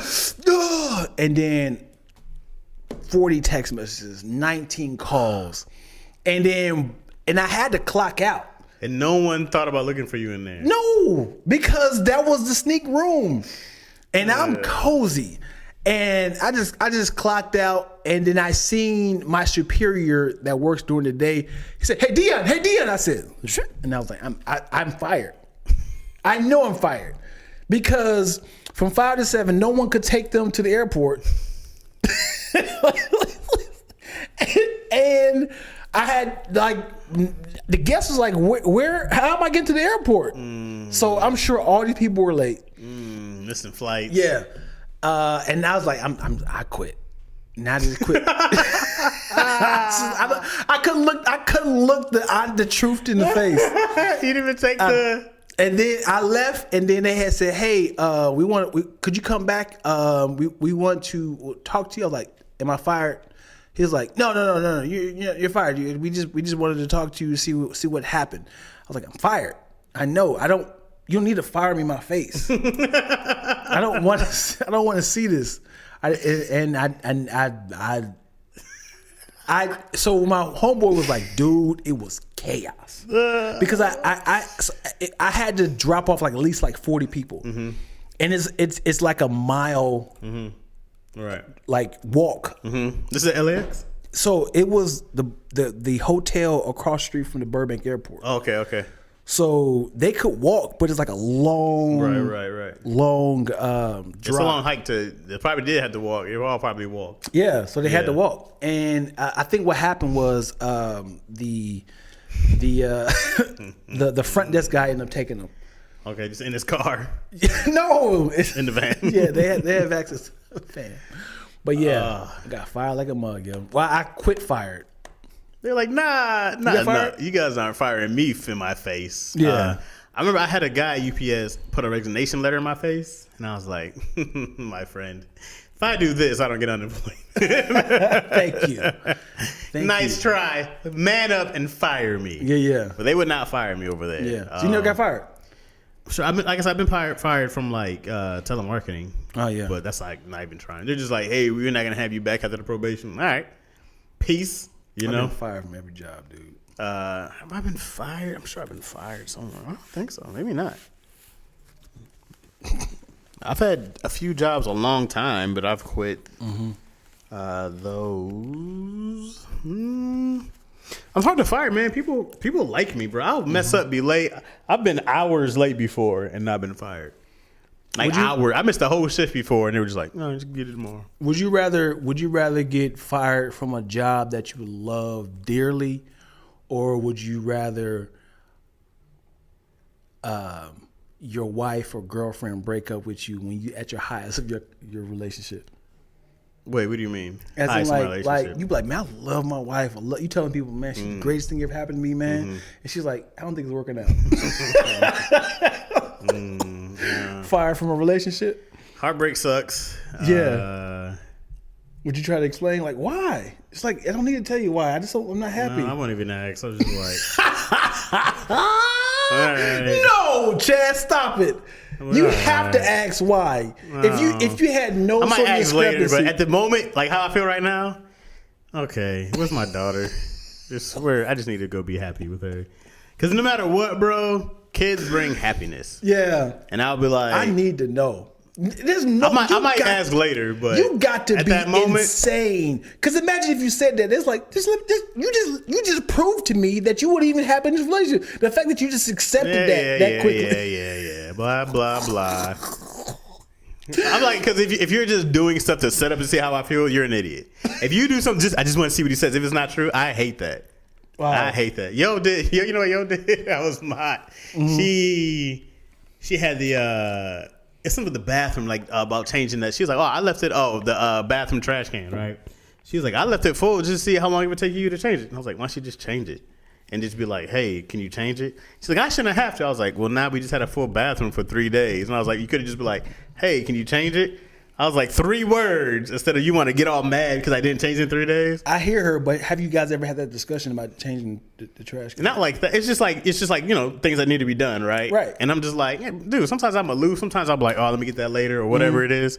But she was like, I just left it there, see how long it take. And I was like, Yeah. well, look, that doesn't bother me. You're the only one getting upset by that. Every time you come back in, you're like, it's still there. I'm like, why? Work yourself up. Yeah. Over such a simple thing. Yeah. And I shouldn't But have to also- tell you. I was like, you can just say like, hey, could you take care of this? That would be great from now on. I'm like, cool. Yeah. So easy. Yeah. That's so easy. Yeah, I'm both ways. I hear her and I get her a lot when it comes to that. It's like, I understand. I just go, just say something. right. Even- But now even- you're a nag. No, you're not a nag. You're a nag if you go, hey, can you get that trash? And I go like, oh yeah, sure. And then you go, because it's been there for 3 days. And I go, I got you. Because I hate when it get like that's nagging. Yeah. But if you say it one time, I go, oh cool, I got you. And then if I forget and you go like this, you say you're gonna take it out, but you didn't. So I need you to just hold on. That's on me now. But what if it's not like that? It's just like, could you got the trash? She's like, yeah, I can do that. And next day it's like, could you wash the dishes? But yeah, I can do that. And it's like, could you vacuum? I can do that. But it's like, I shouldn't have to tell you the script of how to do chores. No, I agree with that. Because I was telling Yo, like, she was getting frustrated before because she felt like she was doing a lot and I wasn't doing enough around the house. And I was like, okay, she's gone a lot during the day. I handle Izzy. I go like, well, that's a lot, right? So we both feel like we're doing a lot. But I go, hey, if it helps, I'll make sure I do more, right? So I was trying to do more, blah, blah, blah, blah. When Serene passed, all that went away. I went back to working on Millennials. Then when I came back, after Millennials, I just didn't get in that same habit. Right. So it built up again. And then she had a moment, she was like, this and this and this. And I was like, yo, you could just be like, hey, homie, you're slacking again. Can you get back on it? Would have been easy. Right. But I was like, but you just held all this in and you worked yourself up and now you're frustrated. It's so hard for a woman to not be a nag. I know a lot of women. But like I just that. and I get most of that is because I feel like that. of a guy who's not doing that daily part and the women feel frustrated. I understand that frustration. But I also go, I know you feel like you shouldn't have to, but if you wanted to get done and I might just need a reminder, because I'm not the guy to be like, well, I did this and this. I'm like, it's not a competition, right? I go, hey, if I'm slacking, and you can actually, I'm always like, I'm sorry, that's my fault. I'll get better. I'm working on getting better. I might slack, I'm aloof, blah, blah, blah. I'm trying to make sure I do these things. I might do this one day and forget this. I might not hit everything 100%. I might be at 70 some days, 120 at another, but I'm trying to make an effort. I'm like, the same way I deal with your ups and downs, you got to deal, with my ups and downs. Like, I'm not always great. That. I'm not trying to be perfect. Neither. Zero attempts to be perfect. Yeah. But I don't want you to come home feeling stressed and you're overwhelmed and you're doing too much. I don't want you to feel that. So I'm going to try to make sure I do X, Y, and Z. If I forget X and Y, That's a life I lived for numerous years. I get it. Wife is out and about, and then I'm at home, and I was like, I want her to feel like I don't have to come home to filth or chaos or because I used to watch Brookie when she wasn't eligible for school, I should say. Izzy's age. Yeah, and it was kind of like she was only me. So when she went to sleep, like I had to clean, mop, vacuum, dishes, laundry. I had to do everything because the worst thing you want to do is like, come on, like, hey, right on time, make your boy a cheese stick. I do this. I go like, hey, you're like, when we talk about mental health, I take time for me all the time whenever I feel like it. I go, when I come home, I might sit down and play video games depending on how my day went. You'll be like, I wish it was like, must be nice to be able to come play video games. I was like, yeah. Like, it's great. Dude, you can't be this way. Yes, I can, because I'm allowed to decompress. Sure, but you can't agree with her because she's being sarcastic. I know she's being sarcastic. I was being sarcastic back. But I'm allowed to decompress. I'm allowed to take a moment for me, no matter what time it is. If I feel like I need this hour, if I feel like I need these 2 hours, I need what I need. So how's it feel? So this is the translation of the literal term. How's it feel to be lazy all day while you're working? It feels amazing. It feels great to me. So that was the literal term. Yeah. But that hurts her feelings when she's trying to be like, hey, for you to be like, no, what I did was, or here's what hurts my feelings. Why don't you just say what you mean? You don't need to come in and be a dick and be a smart ass and think you're trying to get me, because you can't outsmart ass me. You'll never be able to outsmart ass me. Period.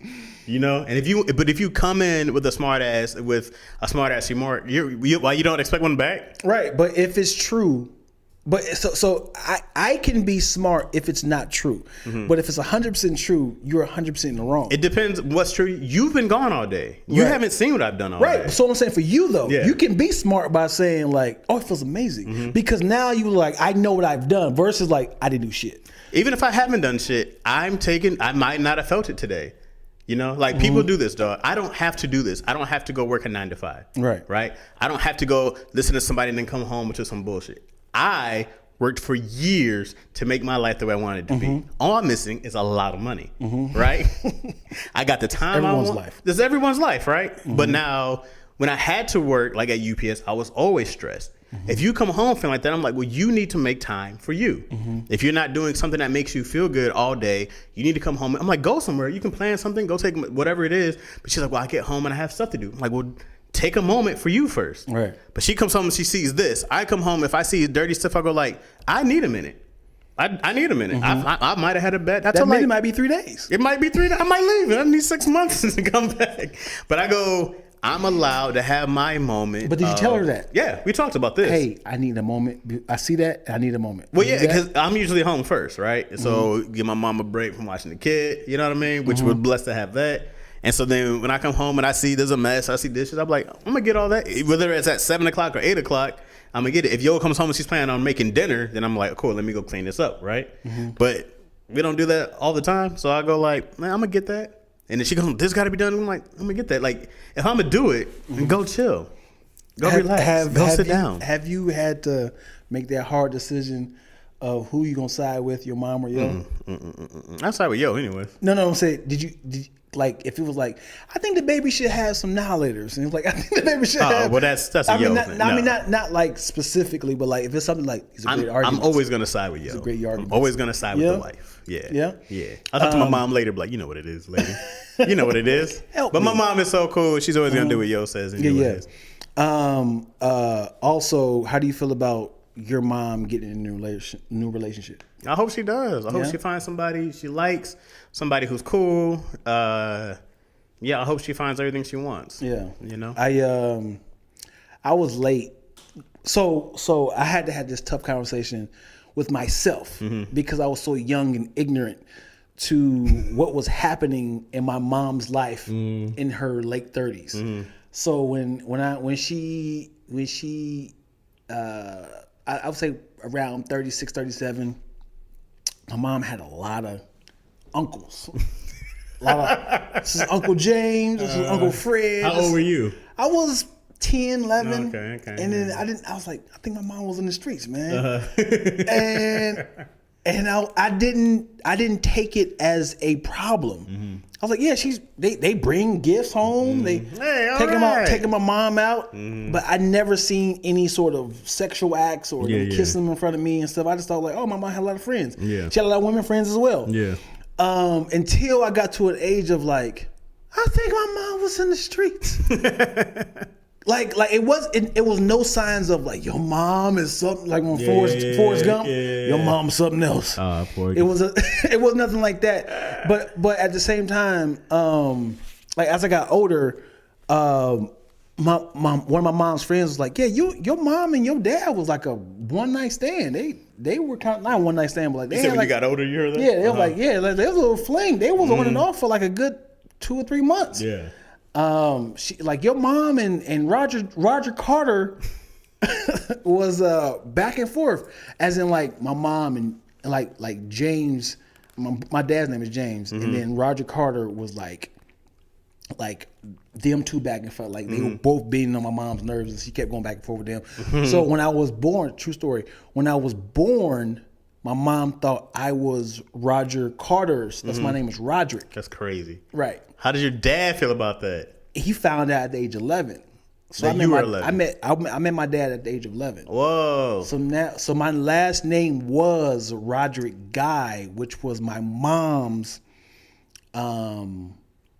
maiden name because she married my brother's dad.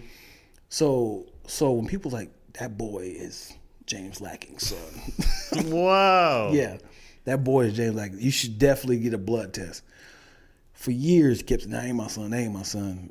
That's your son." So at the age of 11, 4th grade, You DNA should be test. past 4th grade age at 11, Dion. No, look it up. No, you should be like 4th grade. You're like 9 or 10, Yeah. 11. You should have been a good Oh, that makes sense. 6. Yeah. Hey, Dion was held back. yeah, I think I was 9. Okay. Yeah. Yeah. So I think it was 9. And changed my last name. It shocked my 4th grade classmates. It was like, "What's happening? You went from a noun to a Roger Guy to an action now." Yeah. So it was funny because my teacher had made fun of, you went from a noun to a verb now. And we were just learning verbs and nouns at that time. Didn't even understand like the significance of it. I was like, oh, this is life changing. Yeah. Like, my last name got changed. So was your previous father, Roderick, a part of your life or no? His name was Roger. Roger. Yeah, heavy. Yeah. Up until, and then when he found out that I was not his son no more, he stopped coming around. Wow. Yep. And what's crazy, just soap opera life story is, right when, hold on, you ready for this? Yeah. When my mom started messing with Roger Carter, he had just broke up with his wife. Why? Is because my dad had married Roger Carter's wife. James. Yeah. Whoa. Right. Okay. As in my dad. So you had this whole love triangle thing. My dad, Roger Carter's actual wife got caught with my dad. Whoa. And then he broke up and started dating my mom. And then during that whole 10-year process, my dad divorced his ex-wife and then started messing with my mom, ironically. Not even knowing that they were together. Wow. This is all in Dayton. This is Dayton, Ohio, man. Dayton small as shit. Yeah. It's confusing. When I heard it, I was like, my mom was in these streets, man. So you never seen James again? Yeah, my actual dad. I mean, Never seen him again. wow. Never seen him again. Yeah. At one time. That had to hurt. I mean, well, so You were 9, 10? Yeah, I was 9, but at the same time, He'd been around religiously, like. Yeah, we didn't do anything. Like I went to his house. You know, we didn't go baseball games or anything like that. We didn't do anything. I just went to his house. He just came over to the house and said, you know, hey, little Jerry curl. That's why I remember him. Smooth player. Yeah, he had the long Cadillac. But I don't remember anything significant. So you wanted out anyways. Had to. And in my neighborhood, there was no fathers. So he was like a bonus guy. Right. So everybody in my whole neighborhood had moms, no dads. Right. So when he came around, I felt like I got me a dad. You know? And then when he went out, I was like, got me a new dad. So and I won up, y'all. And my actual dad was better. As like we went to the Cincinnati Red games. Oh, cool. We went to like good. Yeah. So James, we love. Yeah, James is awesome. Like, fuck you, Roger. Little bitch. Roger Carter. Fuck you, Roger Carter, you little bitch. And he died.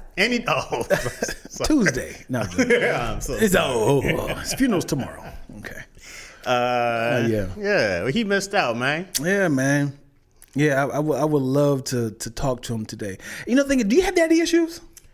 Kind of now, more not even major, but mine's gonna come to like post 30. Post 30? Yeah. Before that, we were really, really good. We had like a few skirmishes here and there, but it was always super, super love. But it wasn't until him and my mom divorced that we had issues. And because of divorce, or the reasoning why the divorce? Yeah, like issues.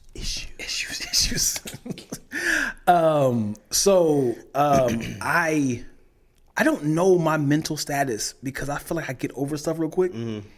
Like when my mom passed, I thought it was going to hit harder.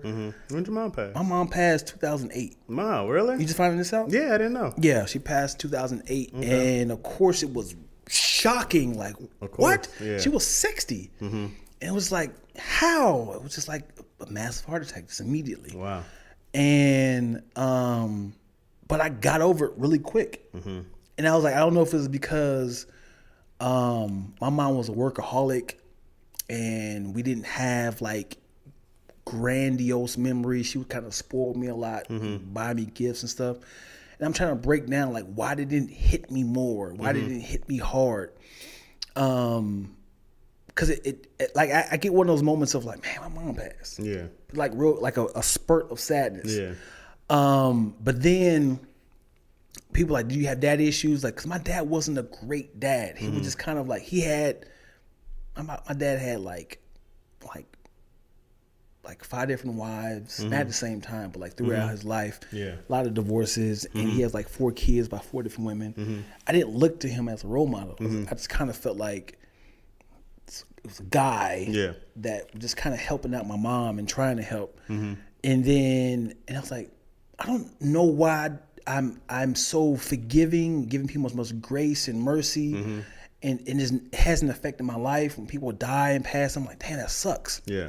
Like close people die, and I'm like, man, like I get nervous and get anxiety because I was like, in the past 20 years, nobody super close to me has passed. Right. Yeah, I had a good run for a long time. Right. Yeah. So I had a 30-year run. 30-year run. My grannies both passed like a year from each other. Oh boy. But I had a great run. I was like, dang, man, 30 years, not a cousin, uncle, my parents. I was like, we're good, you know? Close calls. Right. But my brother almost died twice. Shit, I almost died a gang of times. Yeah. I almost killed Dion. Yeah, we talked about that already. So, you know what? I think that's a really good thing is that you don't have a ton of grief behind it at one time. But it also you probably gave a lot of love. You know what I mean? Because I think a lot of that is kind of regret. You're like, damn, I wish I did such and such. Right. And I wish I did, I wish I did this more. Like with my grannies, I'm like, I should have talked way more. Should have called way more. Right. Should have asked them all those questions. Yeah. You know what I mean? I think about all those other things. Even with Nick Carter, when Nick passed, I was like, fuck, man. Nick was such a good friend. Yeah. I was like, I'll call you back, blah, blah. And I'm like, damn. Even Nick's last call, like he hit me and I didn't call him back. I was like, call you back, bro. I was like, just answer. Yeah. Just answer. You know what I mean? How long? Well, but Nick can talk. Right. Which was also why I was like, call Nick back. He long-winded. Yeah. Because Nick was like, I don't want much, bro. What do you think about the annexation of Puerto Rico? That's funny. Like, hey, Nick. Come on, man. This ain't going to take time, Right. But I look at it now and I go like, yo, every Marvel movie we talked, Eternals came out, Spider-Man's about to come out. I'm like, I looked forward to being like, yo, me and Nick about to have an hour-long conversation on what's wrong with these things, Funny. So then I think about that. I go like, my grief always comes from like, you didn't say enough when you could have, And then with my pops now, I think about, my pops passed. I'm like, I feel pretty good. I'm like, I always tell him I love him, send him pictures of Izzy. You know, even though we're not the same level of what it was. Right. You know, I always told him that, you know, oh man, we're best friends. And then he broke it down to me that we're not best friends. I'm your father, blah, blah, blah. And I was like, man, you don't understand. Like, I feel like I just lost my best friend. Right. You know, I was like, I looked at you as one of my best friends. Right. So now when, you know, something happens, I don't call him for advice. I don't call him for anything. I'm Because he said that to you? Yeah, I'm like, well, what do we got to talk about then? Wow. When I'm like, if I need something, you know, that I can't find somewhere else. But also I go like, yo, you gave me all you had. Could you be best friends with somebody and they're not best friends with you? You feel a certain way about that? Yeah. You feel like it should be mutual? Yeah. Yeah. Like that's weird. Because if I was like, Chaz, I ain't gonna lie to you, man, you're my best friend, dude. Yeah. You'd be like, man, that's crazy. That's cool, dude.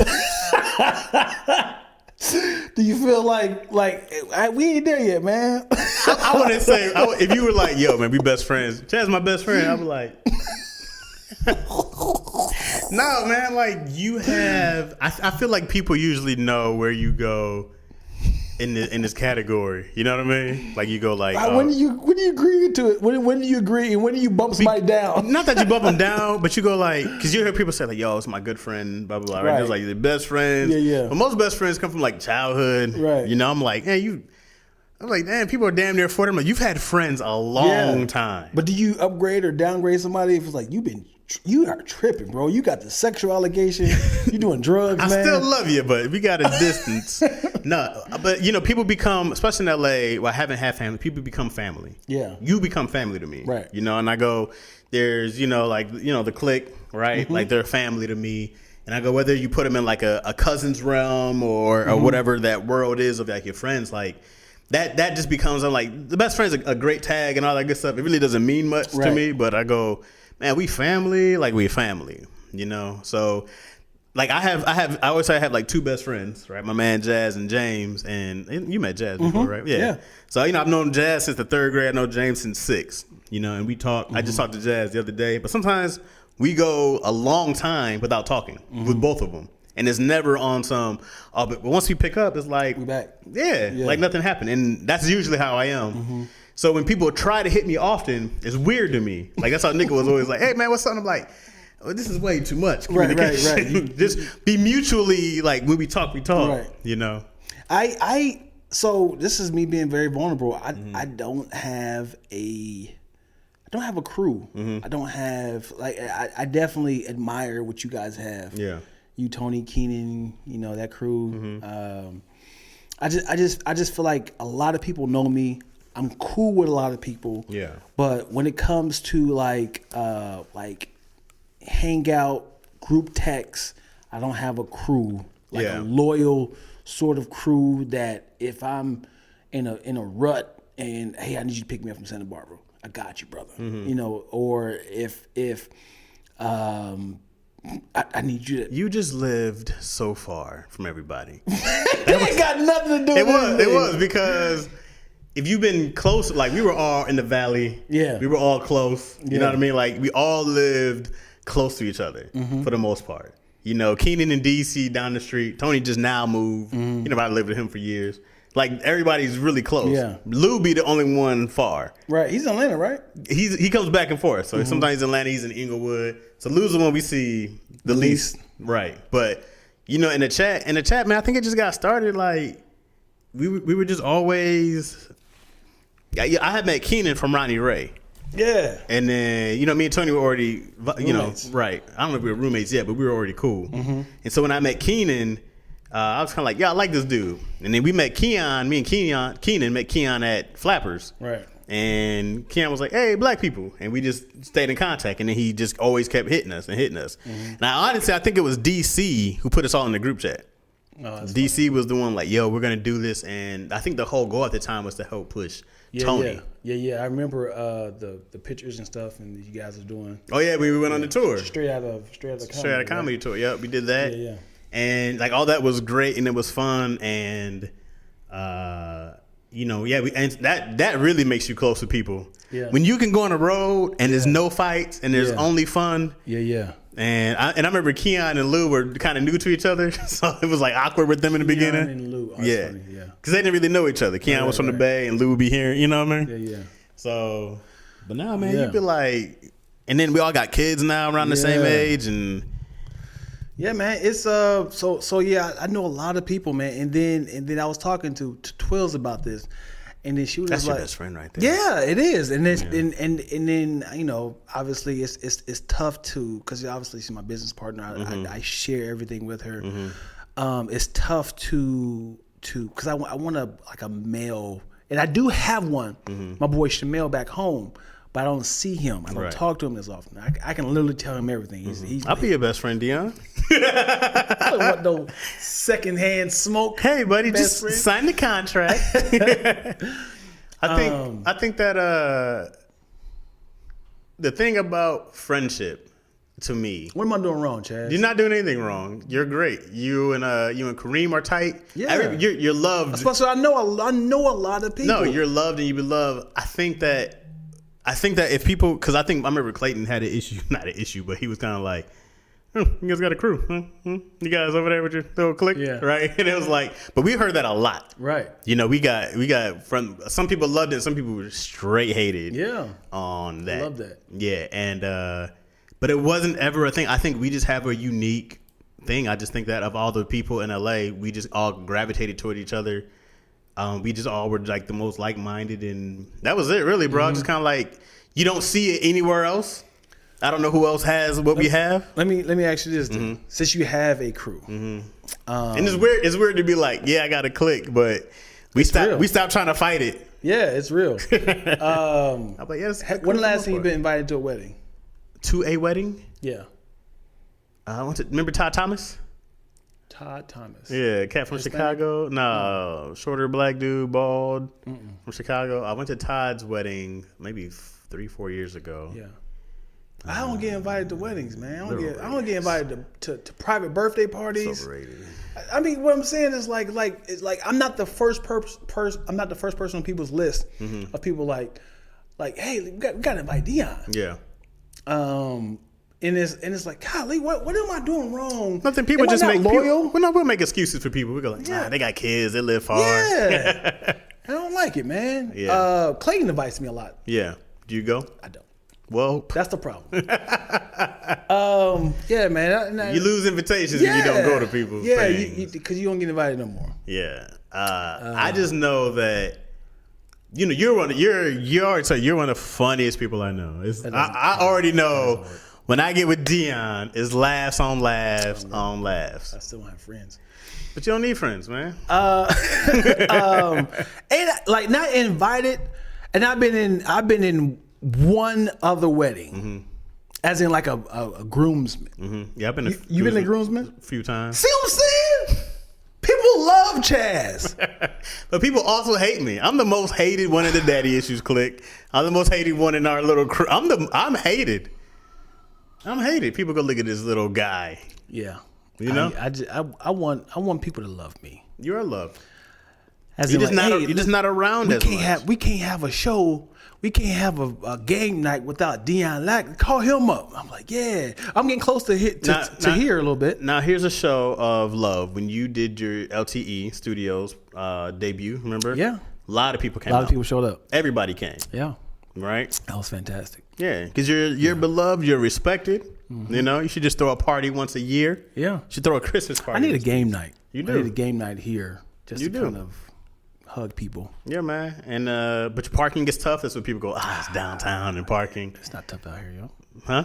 Gotta do it like 3 a.m. Start the party at 3 a.m. Hey, man, here's a Sunday morning podcast. It's a Sunday morning game night, which I will be there. You about to die off right here. Oh, the camera's about to die? No, with the batteries dying. How much time have you been talking? We I don't know. It started off so we did 111 minutes. What's that? Almost 2 hours? Yeah. Really? Yeah. 120 minutes is 2 hours, right? The memory card started off at 111 minutes. Wow. I guess we should go. Yeah. Podcast. Love you guys. I see the battery about to die. I see 5 minutes though. Well, on the other side. Side, see the battery? Okay. All right. Yeah. Thanks, guys. Laugh at Chaz. I'm Chaz Rogers on YouTube. Yeah. Dion Lack, DionLack. Not another damn podcast. Did we agree with that? Yeah, we like that. I think we'll see what the people say. All right. So you guys have been magnificent. We're going to keep going till the battery dies. Yeah, is it going to cut off? Yeah, it's going to cut off. He's going to be like, yeah, man. And then I was saying, I was all... The crazy thing about having syphilis is understanding... no, thank you guys for watching. And, man, we'll catch you guys next week. Anything else? What else you got? Oh, watch Partners in Rhyme. I think... When this airs, it's the finale. All Black. Episode 6 on All Black Network with MC Light.